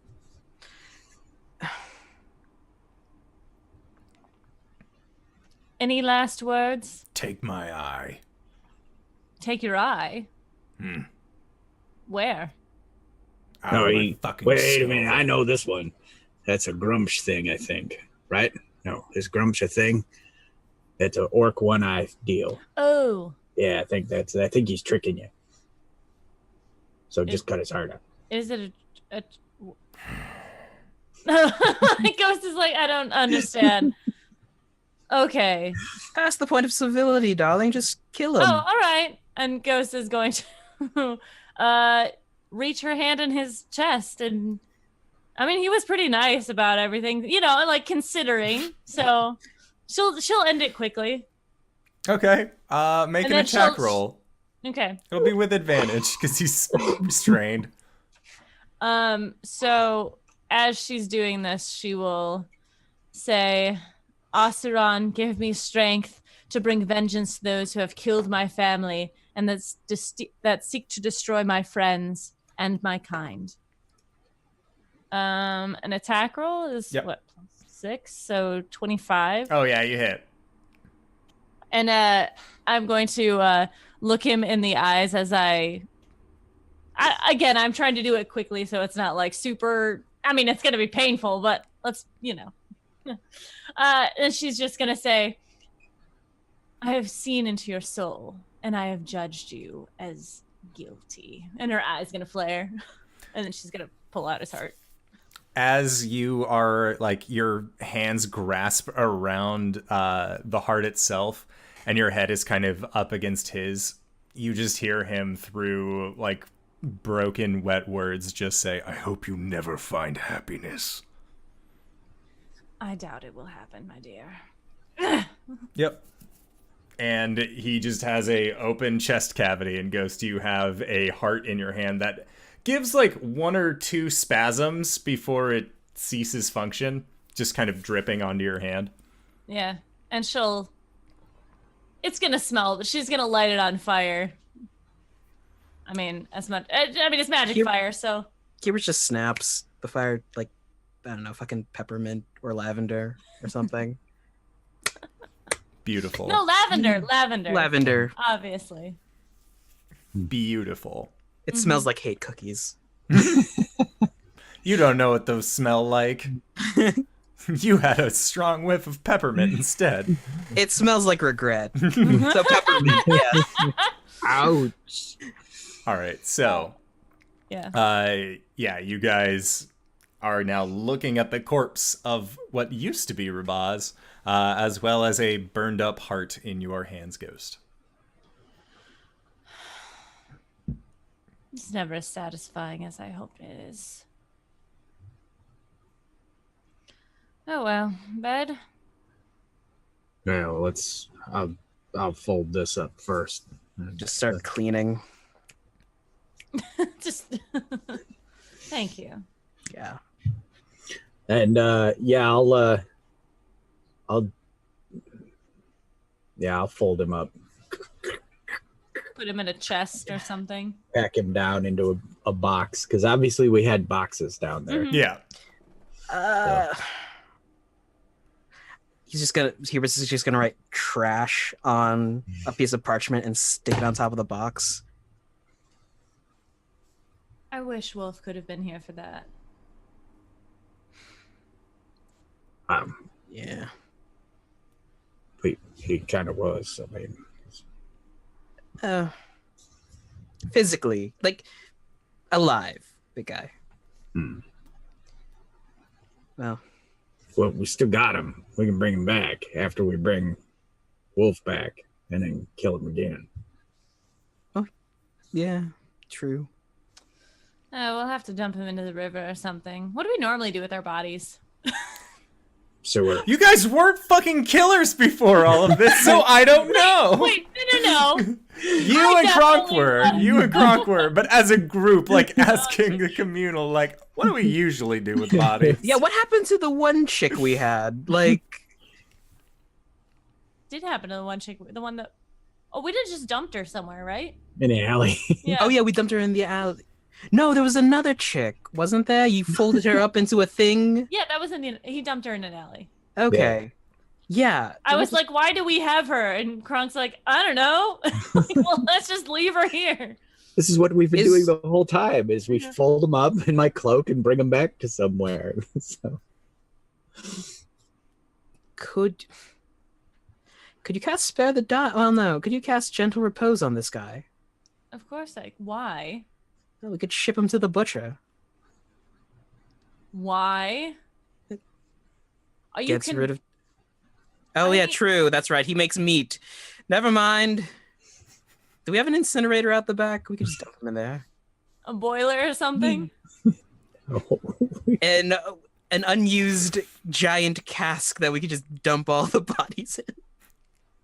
No, we'll just dump it somewhere later. Just brick up You the know, wall. We have friends, yeah. Oh yeah, we Yeah, could brick up the wall. Ghost is going to take the heart upstairs if we're done here. Oh, but there's There's people. still a bar, like, full of people. Oh yeah, no, above you. she'll like I mean, it's a heart. It's like the size of a fist. So, and it's burned, so it's smaller now. But she'll Yeah. just Smells like lavender. fold so. it up. Yeah. Okay. It's the weirdest bar of lavender soap you ever bought. Yeah. Right. And when she gets upstairs, she's gonna to Davil. Just give him a thumbs up, like we're good. And Davil then, like, steadily finishes up the song that he was playing, and then he puts his hands up and just wishes the crowd a good night. And you can see that he has pulled in a decent amount of coinage after your guys' grand reopening. Mm-hmm. Ghost is gonna go upstairs to Wolf's room and place the heart. I mean, it's not like it's a cold thing. So she a cold, like charcoal, not cold. She'll keep it wrapped and then like put it under his hands. Okay. And then I think she's gonna. Well, I mean, it's for him. She No, killed him. yeah. Don't mind my He face said he'll reaction. give you the faces. Don't mind me. And then Ghost is gonna pray. I was in Kronk mode, so Yeah. I wasn't judging at all. I thought it was pretty cool. It was all huge. Okay. Hubris and Kronk, what are you guys doing in the meantime? Oh, I was just following along. Okay. He's just right behind me. Yep. So, and I kind of nodded when she did the whole put it under his hands thing. I was like, Oh, I can cross him off my list. I'm gonna speak with Istrid. Okay. Hi, Istrid. There's a crate labeled trash inside the basement. I can take care of it. How much? Well, normally this kind of thing is it's pretty quick. If you want it done slower, over periods of time, depends on the rates. Say 15 gold. Get it out of your hair tomorrow. Ugh. Sooner the better. I'll slide her 30 15. gold, it's out tonight. No, here you go. 15. She just kind of nods and takes the pouch. Yeah. Deed's done. Have a good night, Istrid. It's to you as well, boss. She just kind of waves you on. And then Ghost and Kronk, as you guys finish up with as you're kind of doing this thing with Hubris or with Wolf in his room, I'd like for you to both make perception checks.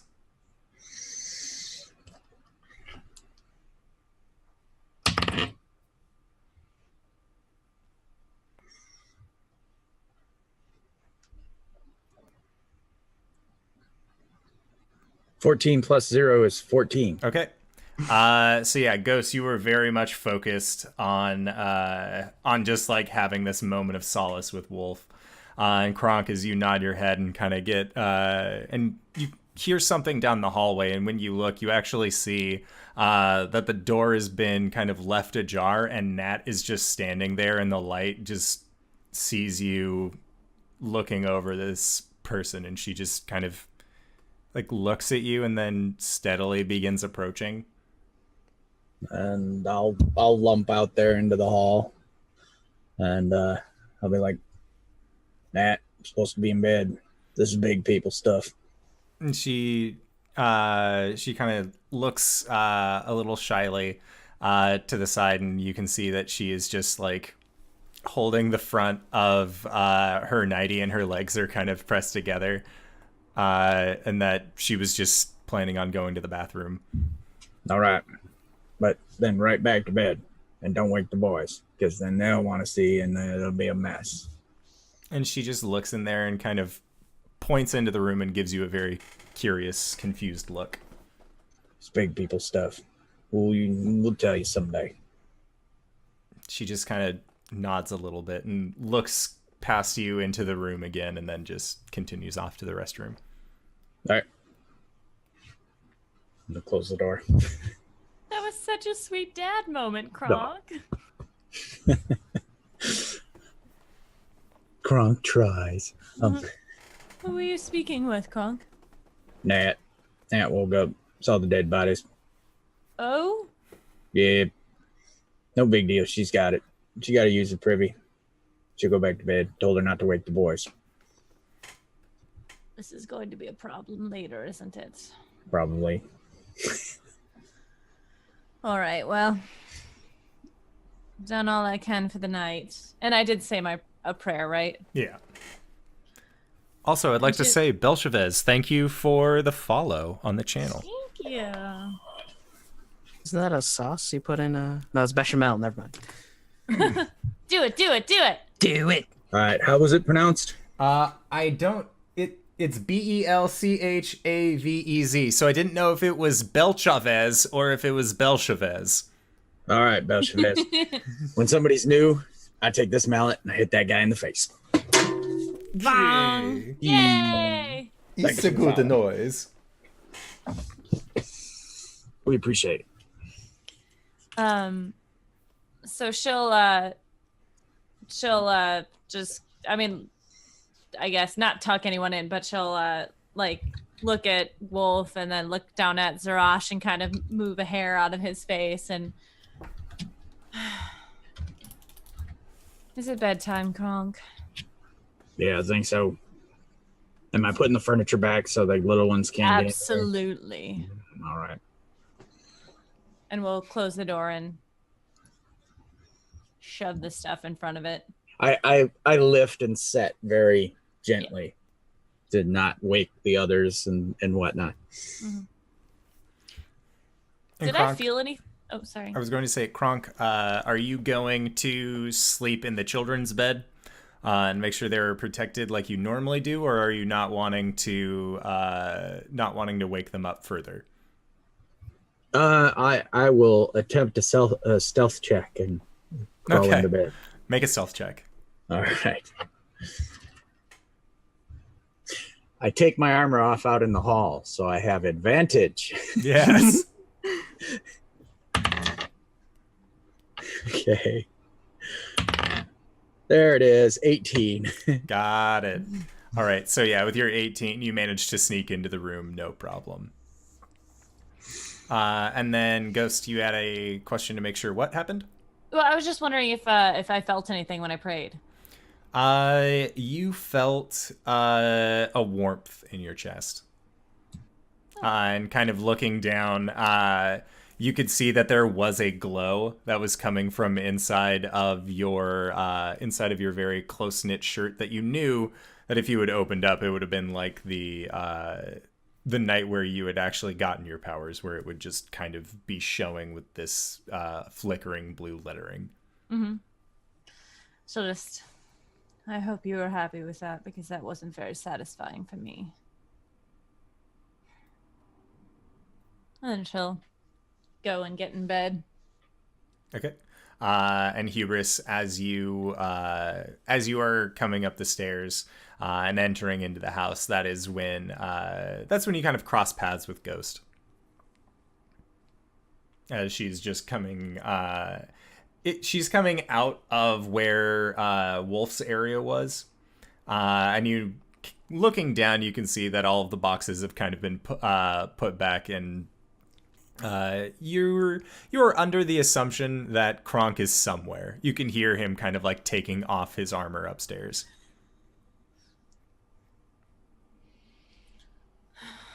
Are you ready for bed? Yeah. I had Istrid take care of our friend. Oh, wonderful. One last thing we have to deal with. Right. Hubris is just like shrugging off his coat as he's walking into the room. Okay. Yeah, into his not the library, his room. Into as Ghost requested. Okay, cool. Yep, Ghost will get in her PJs. Well, she left her PJs there, so yeah, she'll. Hubris shirt. Oh yeah, that's right. Yeah, she just is wearing one of Hubris' shirts, and she tucks in.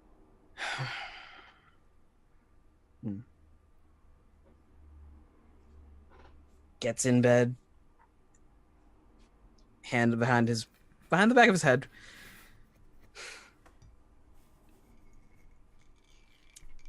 So,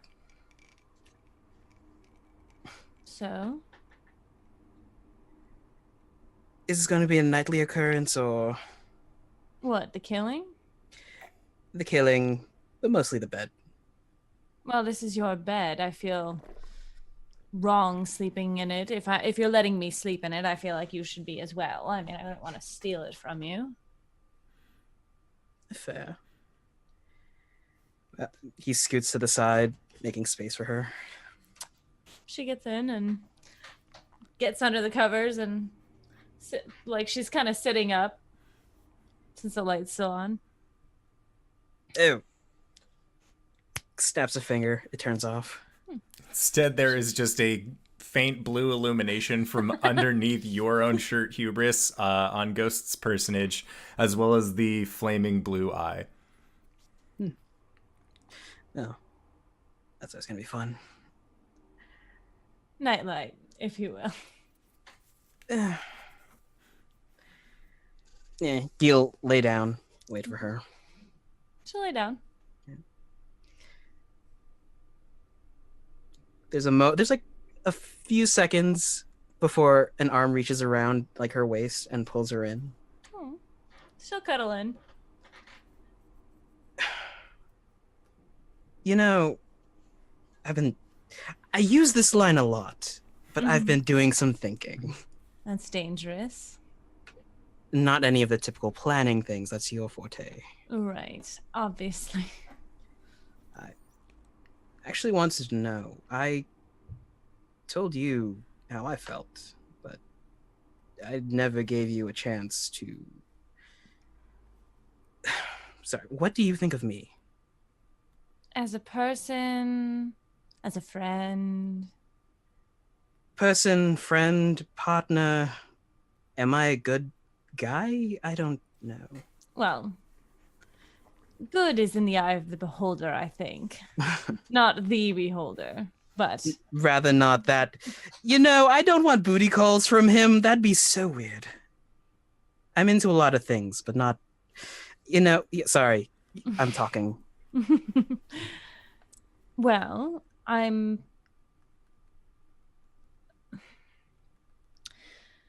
complicated. If you haven't noticed. You don't say.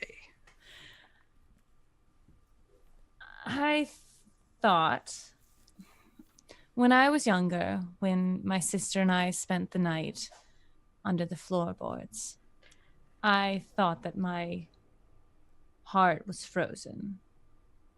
And that's why it's been so easy for me to do the things that I do. Because I don't care. But maybe it's thawed slightly. He moves back and then over her, leans in and whispers in her ear, well, maybe I can warm it up a little bit more. She's gonna put her finger on his mouth and like move his lower half off of her. If it's worth it, it's worth waiting for. Well, a sample never hurt. And he leans in and kisses her. She will kiss him back. Blank. Are you okay, Endor? I'm all flustered. Jeez, I got the papers. Finally. I was more like watching GB as you guys are just dying. Oh. It's the suspense, GB. I don't kiss the girl. I saw that in the chat. I was like, dude, it's gonna happen. All right, so you guys share your evening together. Kronk, you wake up butt ass early in the morning. Sorry, that was not where I thought you were going. No, No, you guys gave him the talk. He has to remember. wear clothes around the kids. It's the rules. Now he knows. All right. Stupid early. All right. I get up and take workout clothes into the bathing room, and change out into workout clothes. Come back out. Any of them awake? Or do I The think they're kids, awake? they look like they're beginning to stir. All right. And I guess I'll grab a paw at the end of the bed on the blankies and boom, magic trick the blankies out again. Worst. and Squidly even says that as well. Just, you're the worst. As he wakes up and Jenks is just, why? Time to train. Nat just looks at you. Just this like Betrayal. Why would you do this to me? Kind of expression. But yeah, and Kronk so, thinks that's nice because he knows the way he grew up. mhm. So he's like, move, privy, train, close, go. Yeah, and they all have Squidly and Jenks definitely have the same pep in their step as they always do, but you can see that Nat she's going a little bit slower about her day. She doesn't have the same kind of gusto. All right. Okay, and we're gonna go do our start our training. All right. Bright and early. And when you go down the next day, thankfully, I would believe that Hubris would do prestidigitation to clean up all the blood from the torture, thankfully. And you can see that the boxmark trash is gone. Nice. Okay, and we start up a routine. I think Kronk would heavily modify his own routine and deal with them first, because he knows he's going to wear them out in no time, and then he'll do his own thing. No, for sure. Alrighty. So, you are training with the kids, and then Hubris and our dear friend, Miss Ghost, are, you guys wake up first thing in the morning, having shared the bed together for warmth. For warmth. Gently tries to wake her up. I can't. Kronk, is Ghost like me when she wakes up? I can't remember. Isn't she? Kronk never wakes you up. You always wake you up. So Okay. I don't think Kronk knows, because Kronk always glaciers his way out of the bed, and then I think I want to say he does that for a reason. So as you, what do you do? Just like a gentle like nudge on the shoulder. She'll like stir, really like jar a little bit, and her claws kind of like a cat, like just grip a little bit, and she's kind of like laying on your chest, so her left hand kind of like grips your pec a little bit.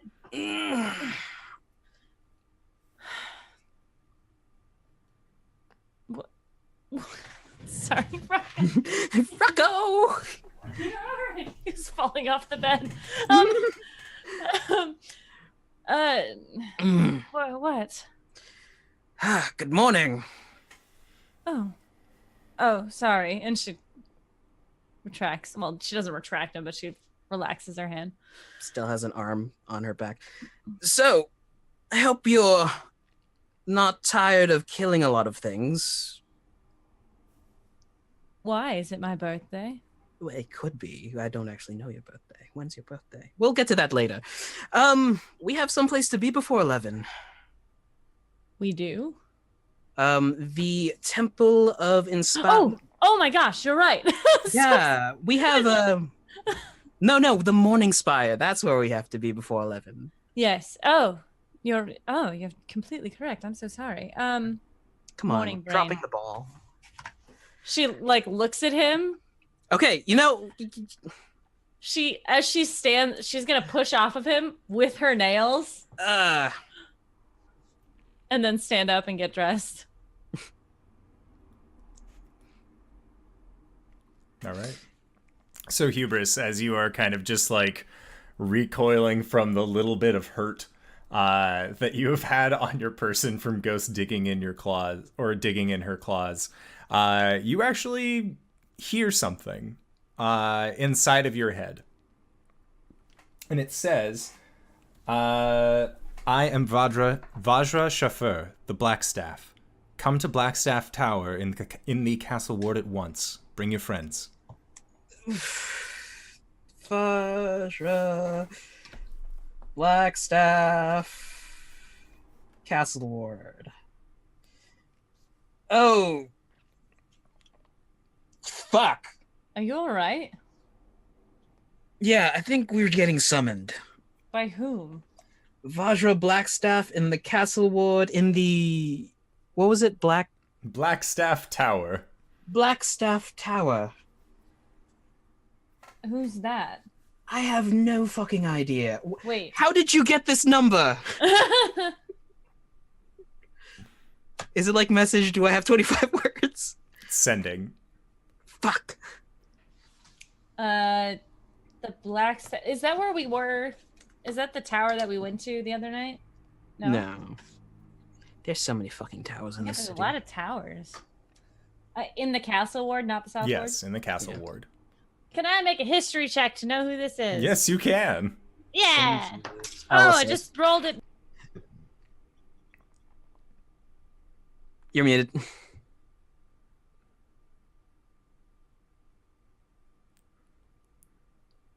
I don't know what you're saying. Still muted. Good. Because I said something dumb. A history, that's a 14. Okay. I kept throwing it off of the... What'd you get, Hubris? I was assisting Ghost. Oh, okay, cool. So with your 14, you would know that Blackstaff Tower is home to the Lord Protector in terms of Magisters for Waterdeep. Like, the head mage of Waterdeep is the Blackstaff. And you would know that the Blackstaff is a title that is actually handed down between spellcasters.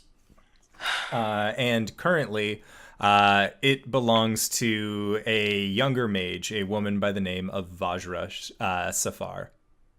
Vajra Safar. But again, she is one of the most powerful mages in all of Waterdeep. Oh, good. Why? I don't know. It was very short, very brief. I'm not going to make the joke. We know he goes there every morning. Yes, I've waited long enough. I suppose I can wait another day. You know, I was going to offer to go alone, but that's also a horrible idea. I'm going to go get Kronk. I'm gonna go find Istrid. Okay. So as you go to try and find Istrid, she's not on the premises at all. What is it with this dwarf? She lives offsite. I thought she lived... No, she doesn't. She's Oh, no, she staying with doesn't. us. Afterwards, she's going to live on. I was gonna say for like a 10-day, she's staying on premises. And it's late enough that Kronk has already gotten up. Yeah. We know that. Yeah, okay. Then I'll go find the kids, see what they're doing, see if they're messing around again. They seem to be training, and Nat, when you come downstairs, Nat, like, looks at you very quickly and then just goes back to what she was doing. And Squidly just runs up, and he tries to give you a big hug. Well, real quick, I imagine they woke up later. Mhm. I mean, would the kids, I be onto my routine and them just doing whatever? This at would this be point? either the end of your routine, or they're just kind of doing whatever, watching you work.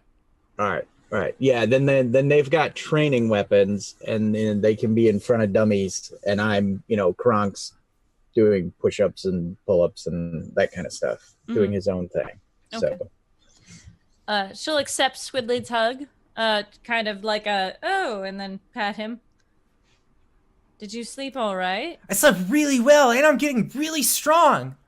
Wow, let me see. And he just like flexes his biceps for you and like tries to do the Kronk poses that he's seen. Yeah. Wow, I am very impressed, I have to say. I'm gonna get so strong someday, and then you're gonna marry me, just like you said. We'll see.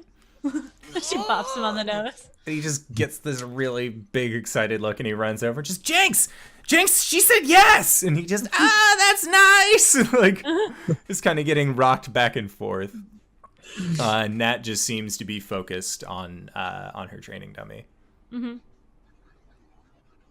I will walk over to Nat and just kind of lean my back against the wall.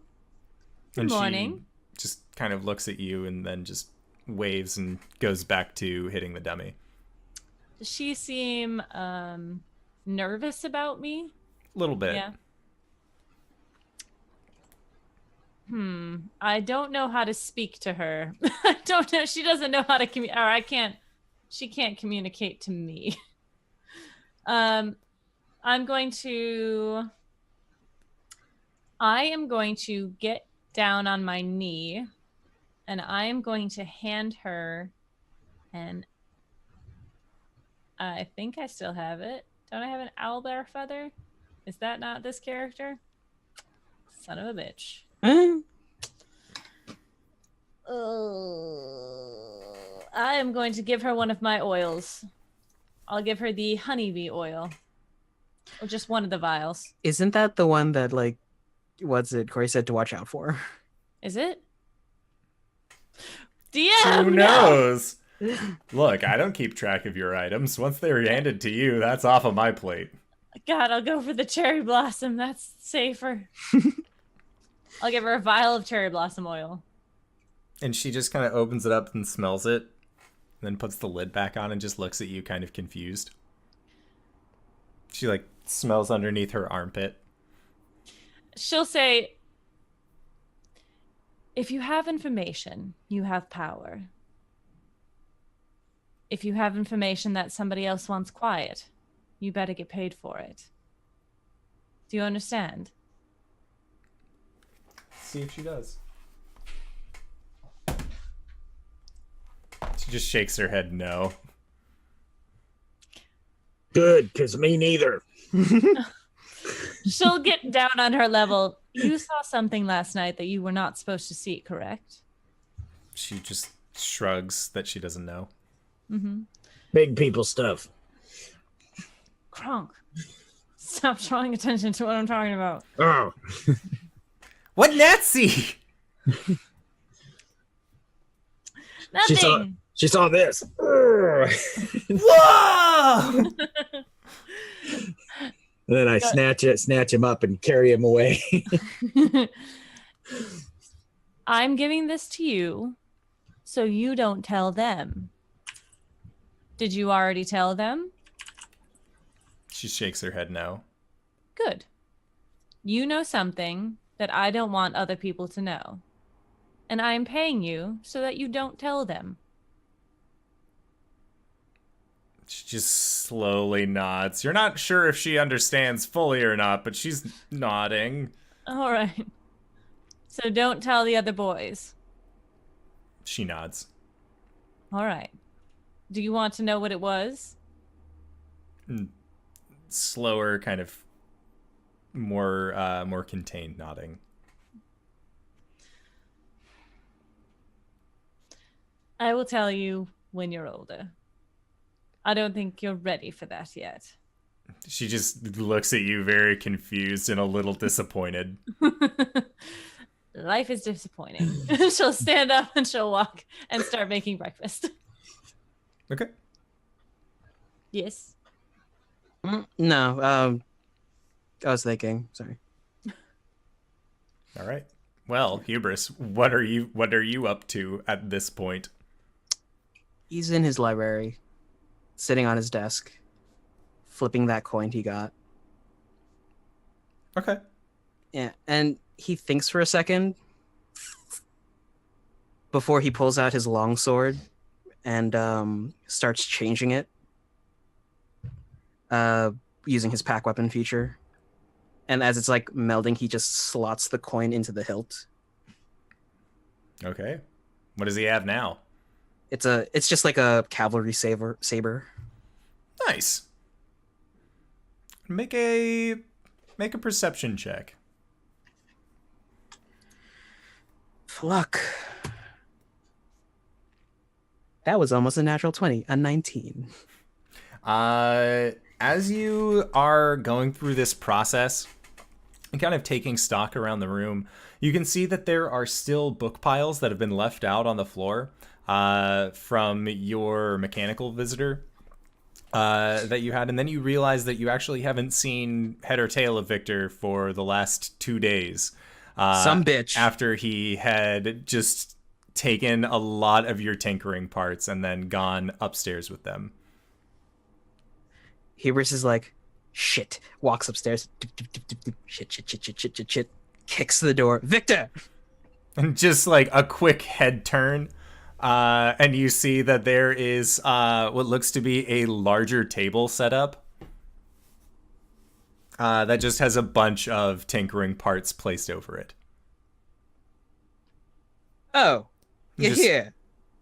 Steady wave. Like you had to go up to the attic, and there are like one of the rooms in the attic he seems to have taken.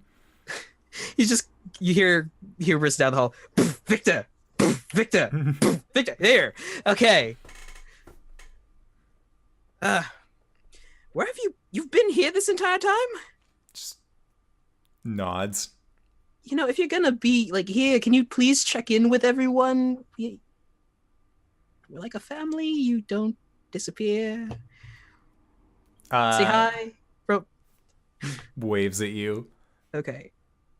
What are you working on? And he puts a finger up towards you. And then you see him kind of like dig around on the desk a little bit. And he brings back what looks to be a small oblong shaped package. It's been wrapped in parchment paper. And it looks like there's some twine that has been kind of thrown across it in an attempt for some kind of wrapping. I can do this up for you again if you want. And he hands it out. He extends it out towards you. Sure. Can I unwrap it? Nods. He'll unwrap it. All right. So what you end up unwrapping is it's very similar to the design that he had showed you several days ago when you had last asked for it. Make a Arcana check as you kind of look at this small construct that you now have in your hand. Now that's a natural 20. You would recognize this creature to be a pseudo-dragon. What? Just, You it may- looks like a small dragon made out of You- clockwork pieces. You made this. He nods. Is it? He was just like looking around to turn it on. And you see that Victor kind of like stops your hand and looks at you and kind of tilts his head like, let me do this. And you see that there is a spine that extends off of its back, and he just presses down on the spine, and you see little lights beginning to blink in the eyes of this dragon. And its wings begin to flap as its front and back claws extend outward. Is this sentient like you, or is it clockwork? Sorry, yes or no questions. Is it sentient? And he just puts his hand up and does a kind of hand motion. Can it understand me? Like, He nods. hello, And it just kind of like cranes its head back up at you and opens its mouth, and you can hear tiny little gears going. I'm gonna boop it on the snoot. Head kind of pops back. So what are you gonna do with it? Parchment, pen. Tell me, how does it work? What? Why? And he writes on a piece of parchment paper, this is as thanks. For us? You let me stay. Well, Victor, I don't... You didn't have to do this. You know that, right? Nods. All right. And then writes, I do what I want. Hubris, like, raises a fist to Victor. And he looks at it, just kind of looks at you. So when this happens, you'll see Kronk do this a lot. You and Hubris will reach over, take his hand, and make it into a fist and boop it. And Victor just kind of nods. You'll hear him go fist bump or fisties, right? And then he just kind of like clanks his hands together. Nux. Nux. Well, Victor, thank you again, but remember, you're part of this household, so downstairs sometimes, young man. And he just kind of like waves at you a little bit, and writes on a piece of paper that says, I'm still learning, to talk with the young one. Oh, Nat. How... You know, someday, could you teach me as well? And then he writes down, we could learn together. All right. All right, Victor. Is there anything you need from outside, or? And he puts his hand up and reaches into a drawer of this desk that he's been working on, and he pulls out what looks to be a small shopping list. You know, I like you enough. He takes it, rolls it up, and then sticks it in his pocket. And Victor just kind of nods excitedly. I can do this after we do our thing. All right. You behave. Nods This is again. awesome. I'll see you later. And he closes the door, and you hear. All right. And then when you go into the bar downstairs, goes to that is when you see Hubris with this small brass and copper creature in his arm. Or I Yeah, guess I it would made- be like it would have climbed up onto your shoulder. On his shoulder. Yep. I made pancakes today. What is that? I don't know the gender, but it's a pseudo dragon made out of clockwork parts. Is it a fashion statement? No, it's a thank you gift. I look at it. Does it look back at me? Yeah, it just kind of like careens its head and looks at you. Oh. And then it opens up its tiny little mouth, and you can see that there are gears inside that are turning. What does it do? I don't know, but Victor made it. Oh. Is it okay? He repeats the hand motion. It's apparently semi-sentient, so Oh. That should be fine. I don't I mean, actually. it's a pet. Hopefully. Okay. What's its name? We'll figure that out. I'll come up with something. All right. She's gonna walk over to the hatch and she's just gonna stomp her foot on it. Protein. I hope more than protein. Protein. Protein.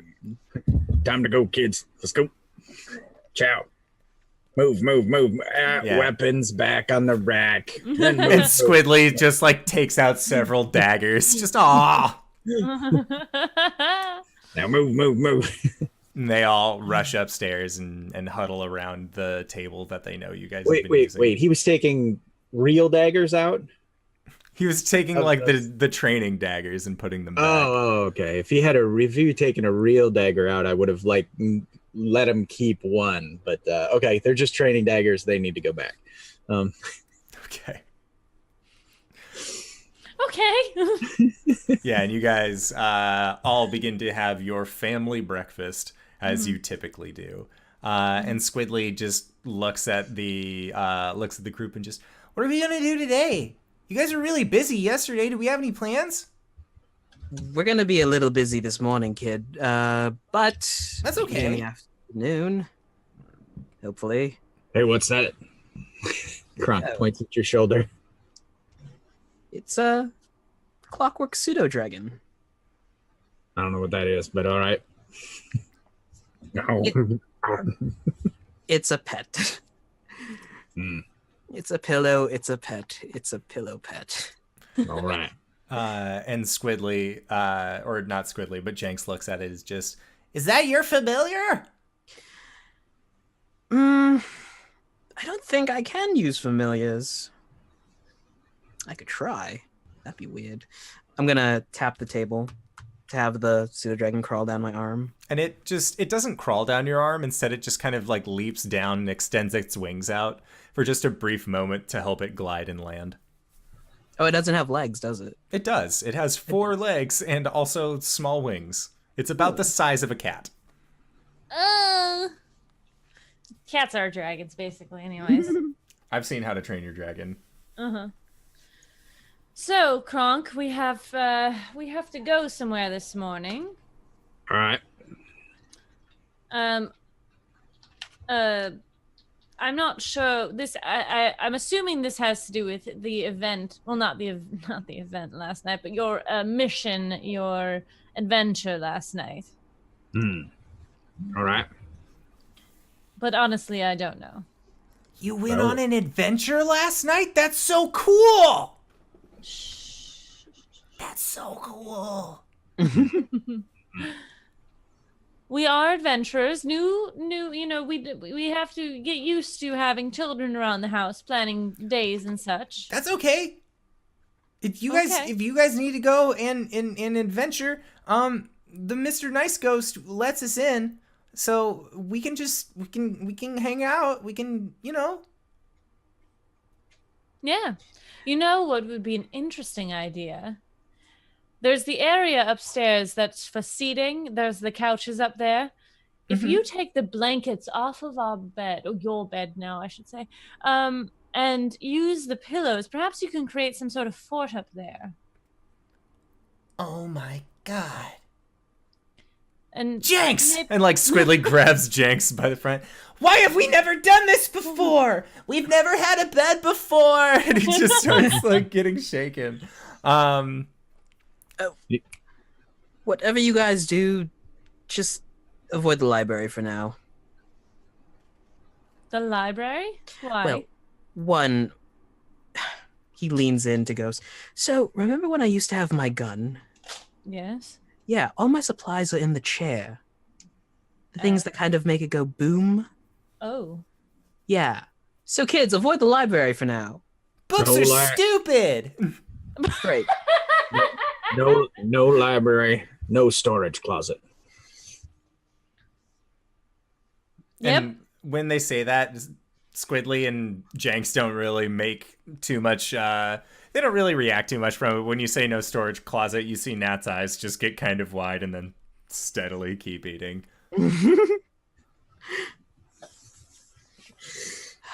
All right. To the tower? To the tower, I guess. Do I take it with me? Oh, I suppose it's up to you. It might draw attention. Yeah, no, he picks it up, takes it upstairs. Wait. All right. What? Well, I thought Jenks needed a familiar. I have a familiar. It's my owlbear! And he like holds up his stuffed animal. He has a familiar. Oh, Has a well, familiar. I didn't know how it works. You know what? I'm just gonna set it down on the bar counter. Stay. And it just kind of like sits on its haunches, just kind of looks up at you, and its scorpion stinger like tail is just wagging. No, don't stay. Hold on. Picks it up, runs to the attic. kicks the door to Victor's room open. Hey, Victor, I'm leaving this here. I'll pick it up in a bit.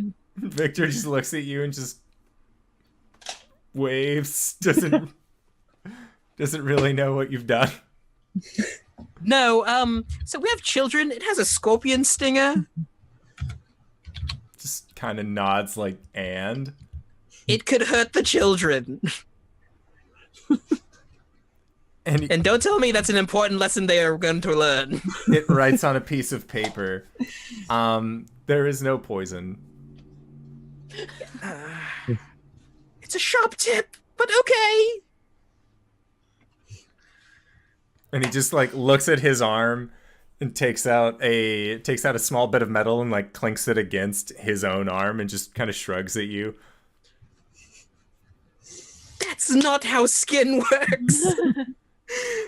And puts a finger to its face and then writes on a Don't piece make of paper. skin golems. And holds a piece of paper and says, "How does skin work?" Oh boy. Well, you see, the dermis covers. Well, no, I don't have time for this right now. I'll explain how skin works when we get back. I'm locking this in my library.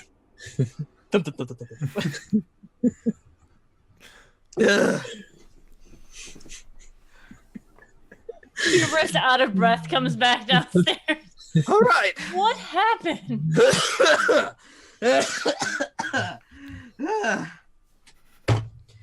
It's all good. Okay. Does he still have a point of exhaustion? No, he's all clean. Cool. Clean bill of health. Oh, Unless you want him to. No. No. Yo. Stay. So we are going to head to the tower now? Yeah. All right. So, you guys are going to Blackstaff Tower, not the Spire of Morning, just as a general. Okay. Yeah. So, you guys begin your trek, and it doesn't really take you that long to get over there, all things considered. It is maybe a 30-minute walk. Really not that bad. And as you approach, it's actually near Castle Waterdeep. It is not too far away from where this location is. And Ghosts, you've passed by here a few times, but based off of the conversation that Hubris gave you last night, he's actually been inside of the castle at this point. But you guys see that there is roughly about 500 feet away, almost down the street from where the entryway into this castle is there is this large, imposing black tower with large rivulets that kind of come out of the side and then sweep upwards. And it has what looks to be a more classical European castle style top to it. And you can see that there are, it's not a straight tower. It kind of like weaves back and forth a little bit, but it seems to rest perfect without any real issue. And the snow that surrounds this general area really helps the contrast of this tower kind of stand out all the more as just this imposing black bar in the middle of Waterdeep.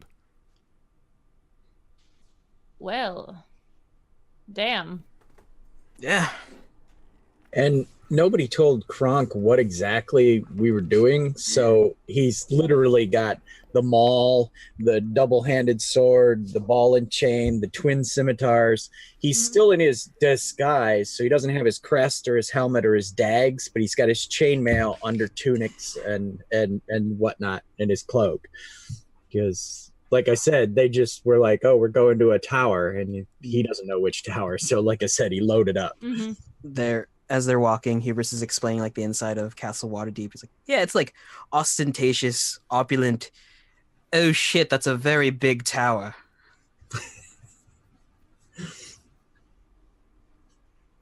Ghost is very impressed by this large tower. And as you guys approach, you can see that there is what looks to be a very darkly accented wooden door, where instead of normally where you would expect there to be some sort of glass pane or other way to kind of see through it, it is just this solid white orb that you can see that is just kind of poking out of the wall. Oh, great. Now, that's reinforced. That would take some beating if we need to knock it down. I don't think that's what we're going to do today. No, we're here to talk to someone. Sorry, big guy. I should have clued you in. All right. You tell me when it's time to dance. Is this that wizard with the cloak and the claw hand? No, different wizard claw hand. Well, you had the big metal hand,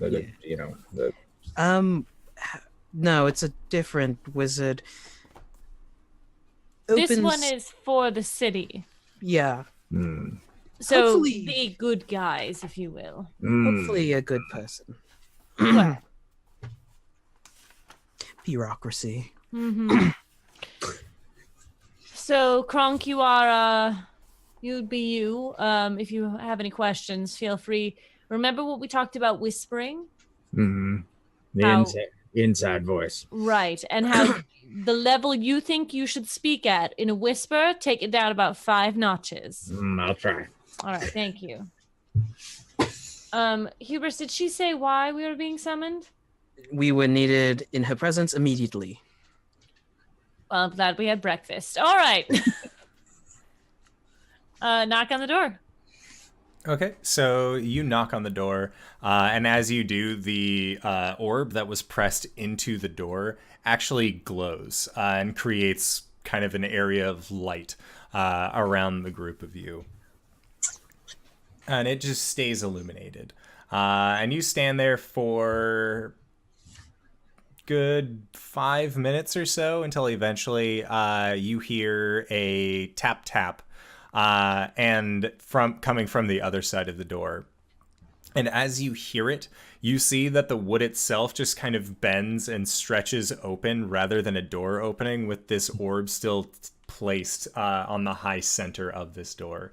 And standing before you is a dark-skinned woman, curly hair down to about her shoulders. She's wearing a light beige tunic with very thick leather gloves on. You can see that she's bundled up a little bit to kind of keep herself warmer in the colder months.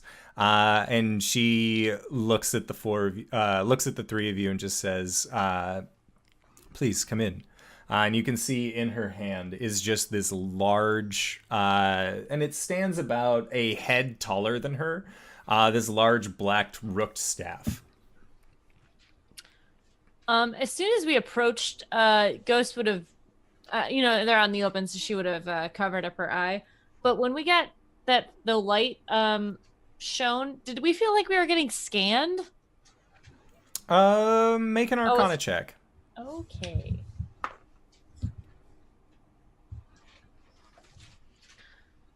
I mean, it was a good roll. It's a 17, but I don't know what my Arcana is. 17 total. Yeah. You definitely felt like there was some magical effect that washed over you while you were standing outside. Ooh, I think we just got scanned. Hmm. Feel a little violated, I'm not gonna lie. That means somebody looked us up and down. Mm-hmm. No. Wouldn't be the first time. Strikes a pose. She just kind of she doesn't budge when you go for the pose. And she just says, "Well, I had to make sure that you were all really you." No, yes, of course. I understand. I just, observing. They might not have known. Yeah, I'm me. I'm pretty sure. Are you? I think so. Now, would you mind Guess that coming truth in? that- Having the door open really does create a nasty draft. Oh, sorry. Yes. Step. Yeah, and as you guys come inside, the door kind of just grows shut again to look like a regular door. And she begins to lead you up a flight of stairs. And she says, "Honestly, I was prepared for you guys not even to show up.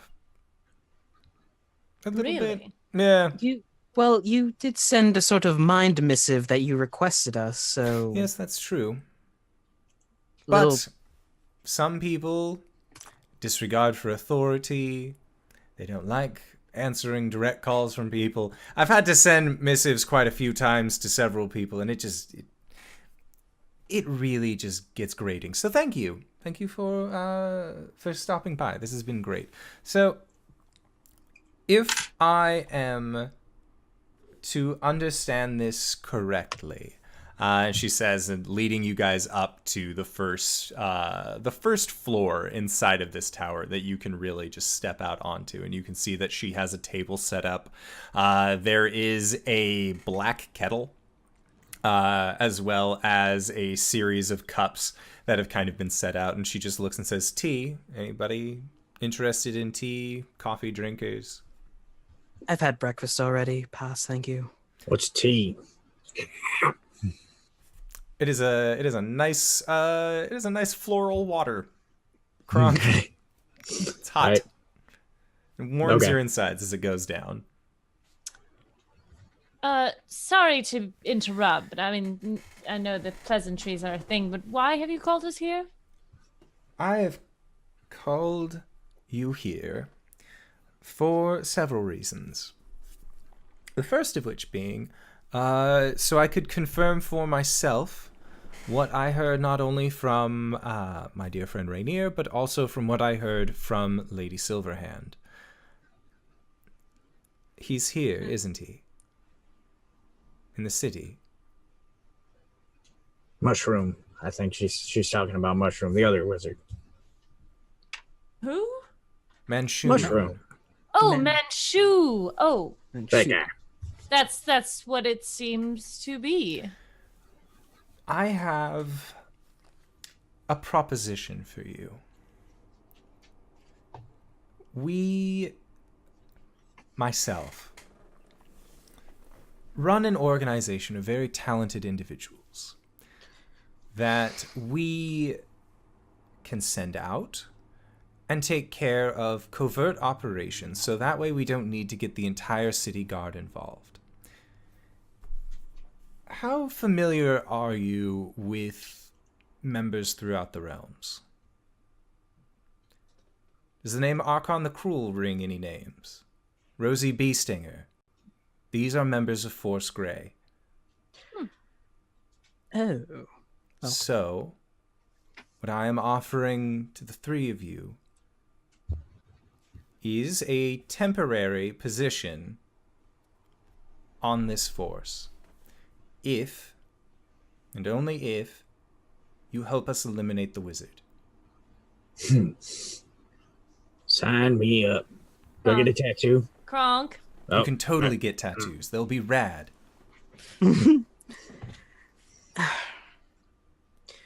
What does joining up entail specifically? Yes, we know we're going to go and kill a wizard, but our role, we're not exactly, well, I'm not exactly powerful. You would have These two- backup. But the thing that you have going for you right now is that you're also not entirely notable. That kind of stings. Mm-hmm. Just a smidge.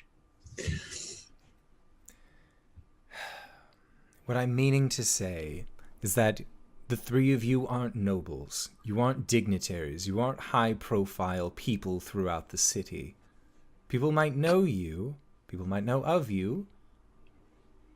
But I doubt that they're riding from Luskan to Mirabar talking about your exploits, unless you're friends with that nefarious Volo. Fuck that guy. No, seriously, he's... We got a nice house out of this. I don't know why everyone is so on about Volo. He's an asshole. How is he an asshole? He got you killed. Oh, yeah. Well, technically his job got me killed, but... Anyways, so this fighting the wizard thing. Yes. When would this be? Would we have time to prepare?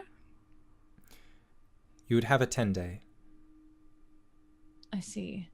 And will you tell us what he is, what his powers are, what he can do? Yes. If you You join, know- I'm not you just know going to of tell you him. as strangers, but if you were members of the team, I could let you in on that.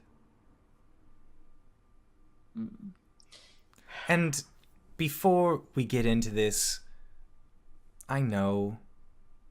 I've talked with the guards, I've looked at the records, I know you're both Zentarim. I'm offering you a chance at freedom. An out, if you will. Well, you make a very convincing argument. I can send you someplace safe if they come for you. Someplace warm, where you drink drinks that have small hats in them. Little tiny umbrellas out of a coconut. That is if Cholt is up your alley. It's a little dangerous. Has been a little dangerous for a while, but Port Nyanzaru is always looking for new trade princes or people to just reside.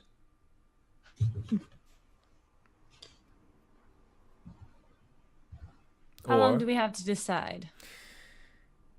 Well, I would prefer it if you decided quickly, so that way I can plan the assault accordingly. But if you didn't wish to renounce, would you be willing to be my agent? Deputize us. Temporarily. If things work out, we can see about adding you as a permanent member. We can send you across the world. Travel from here to Mazteca, and you would be saving the realm.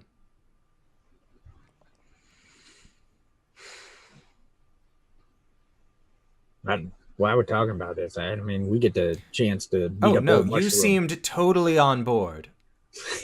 And that's why he's talking to them. Yeah. Like, we get to beat up Mushroom. I want a shot at this guy. Takes a step away. 1 second, Ghost. Yeah. Take all the time you need. What do you want to do? How many more of these can I have? As many as you want. I have a think jug that just produces an discuss. endless supply. All right. Sorry. I think we should discuss at home. Can we get back to you tomorrow then? If you must. But she kind of looks at Kronk. The offer's still open, even if your friends aren't interested. The more of these I drink, the better I feel. It's rather downing- it's a cleansing.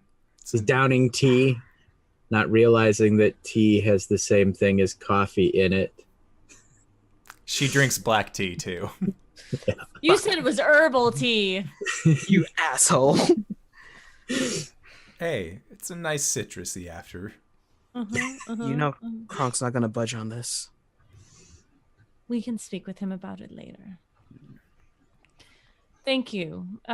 May we call on you tomorrow morning, afternoon? Just come by. That's all you need do. Thank you. It was lovely to meet you. Likewise. Boys? Guys, I'm feeling really good. Lady, oh god.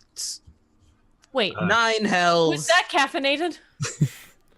Well, I've been up for quite some time planning this whole assault. I kind of needed it to be caffeinated. He can't Oh, lords. handle caffeine. I'll just carry you guys home. No. Get scooped up. Yup. That seems like not my problem. And she just opens up the door for you guys, and you'll hear the tapping upstairs where she is, and the door opens up as Kronk, you barrel around. Because he was headed for it, like, I'm just gonna grab Kronk by the head and just start steering him towards the morning spire. What time is it? At this point in the day, it is about 10. Okay. Oh shit! I don't have lesser restoration up. Damn it! I can't.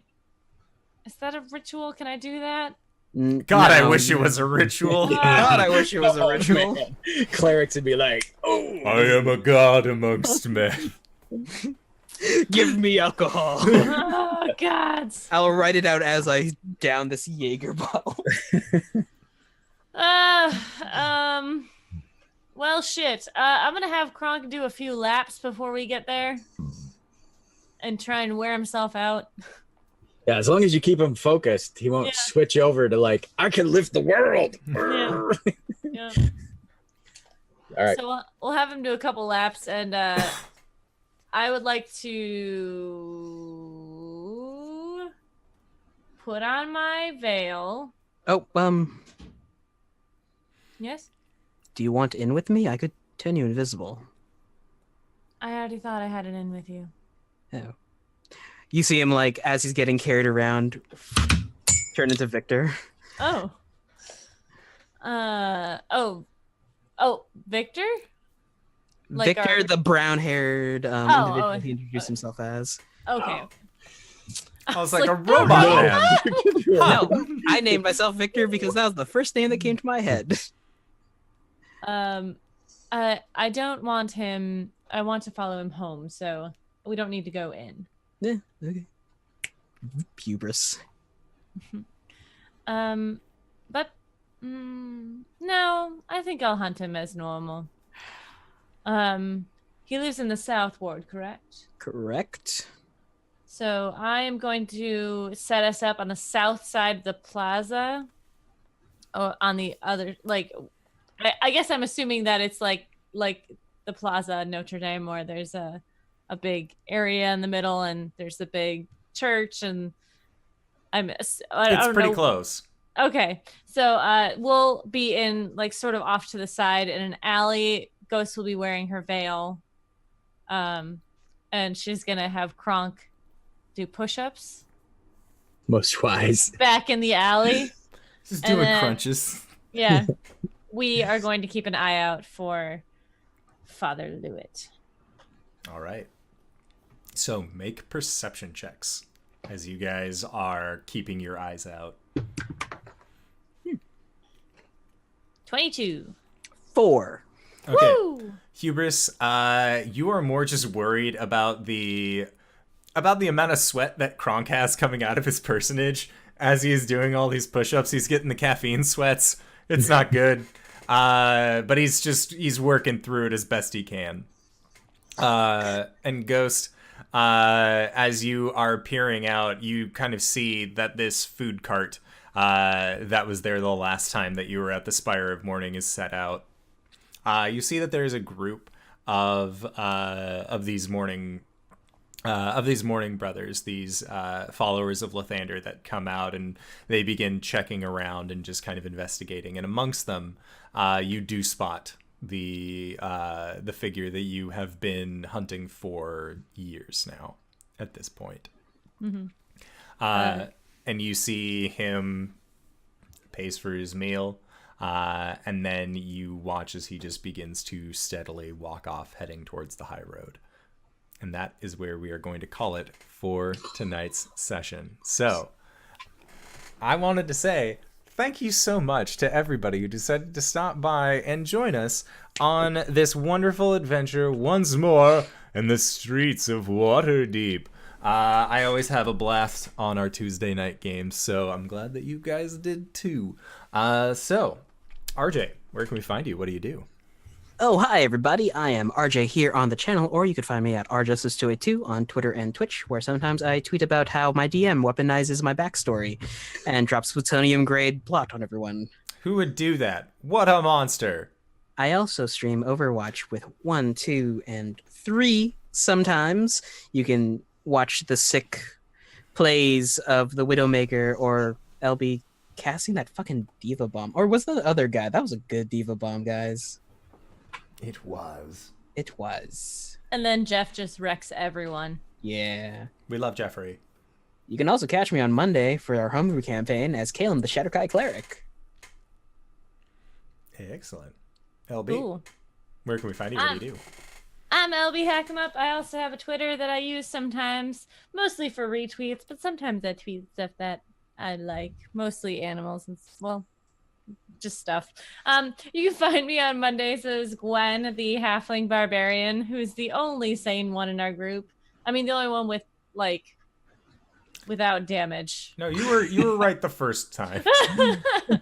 Which is kind of weird. And then tomorrow you can see me playing a tiefling named Anarchy.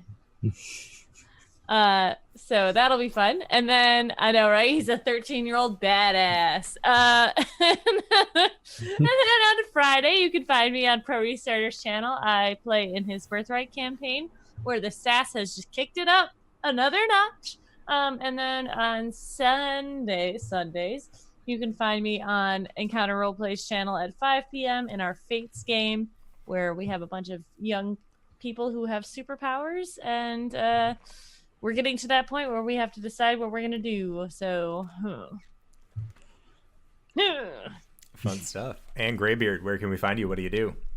I'm Greybeard. You can find me here on Tuesdays playing Kronk Gorblatz.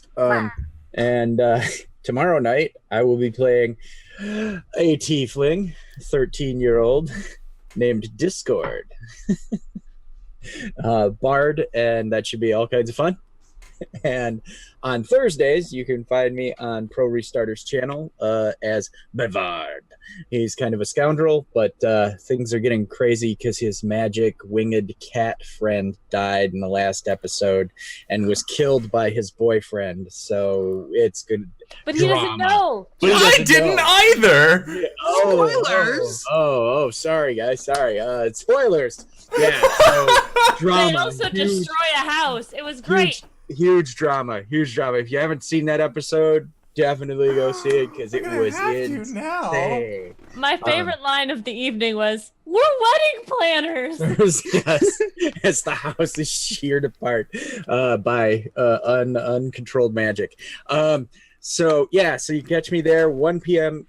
Eastern Standard Time on Thursdays, or check out Pro Restarter's channel. So because there'll be YouTubes, and then on Sunday before the Young Heroes of Fate, you can come on over to my channel, Greybeards Tavern, and I play Darkest Dungeon, where I have every prop in the planet, including I'm Batman. We have a lot of fun with that on Sunday mornings, 10 a.m. Eastern Standard Time, usually till noon, and if we're having fun, we go a little longer. So you can see me there. All right, awesome. And if you have made it this far, you probably already knew, but I am the Indoor Adventurer, and you have been watching twitch.tv/the Indoor Adventurer, specifically our Waterdeep Dragon Heist game. I also have games that I try and do Monday, which is our homebrew game. Then there's tonight, and then Wednesdays at 5:30 Pacific Standard Time. It's a real toss-up as to what we're doing tomorrow, though.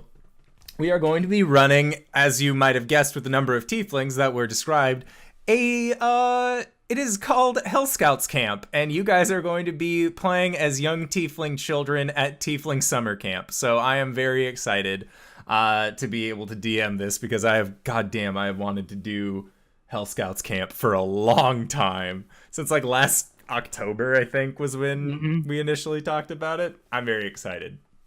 And then on Thursday, Greybeard, you forgot to mention this, but both you and I are going to be playing in the continuation of our dear friend and former Phantom 4 member, Dammit Barry, is putting on, it is called Summer in Woodlake.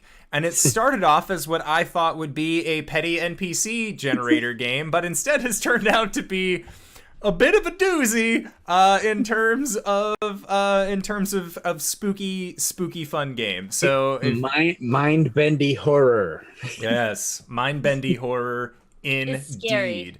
I get to play my alternate reality self, who is an indoor air conditioning repairman, as that is my end goal for us. And now you might be wondering, why is he so obsessed with an indoor air conditioning repairman? That's because they are currently beating us on a podcast for search engine results. So my goal for 2019 is to beat them at their own podcasting game. So if, with that in mind, if you guys are more of an audiocast kind of person, you can find us at indooradventures.podbean.com, or you can find us at anchor.fm/indooradventures, which then has links to all sorts of other audio listening places like iTunes, Spotify, Google Play, Overcast, and Stitcher. So wherever you find yourself, you can always find us. We also have a Patreon set up, so you can go to patreon.com/theindooradventurer and get a lot of cool, fun rewards, including access to an after show, which we will be putting on momentarily. And the only way to get access to that after show is through the Patreon. So we are going to be heading to do that. Again, thank you all so much for stopping by. I love running this game, and guys, welcome to Waterdeep. It's been a good run. I enjoy it. And we will see you guys next time. All right, everybody. Bye-bye.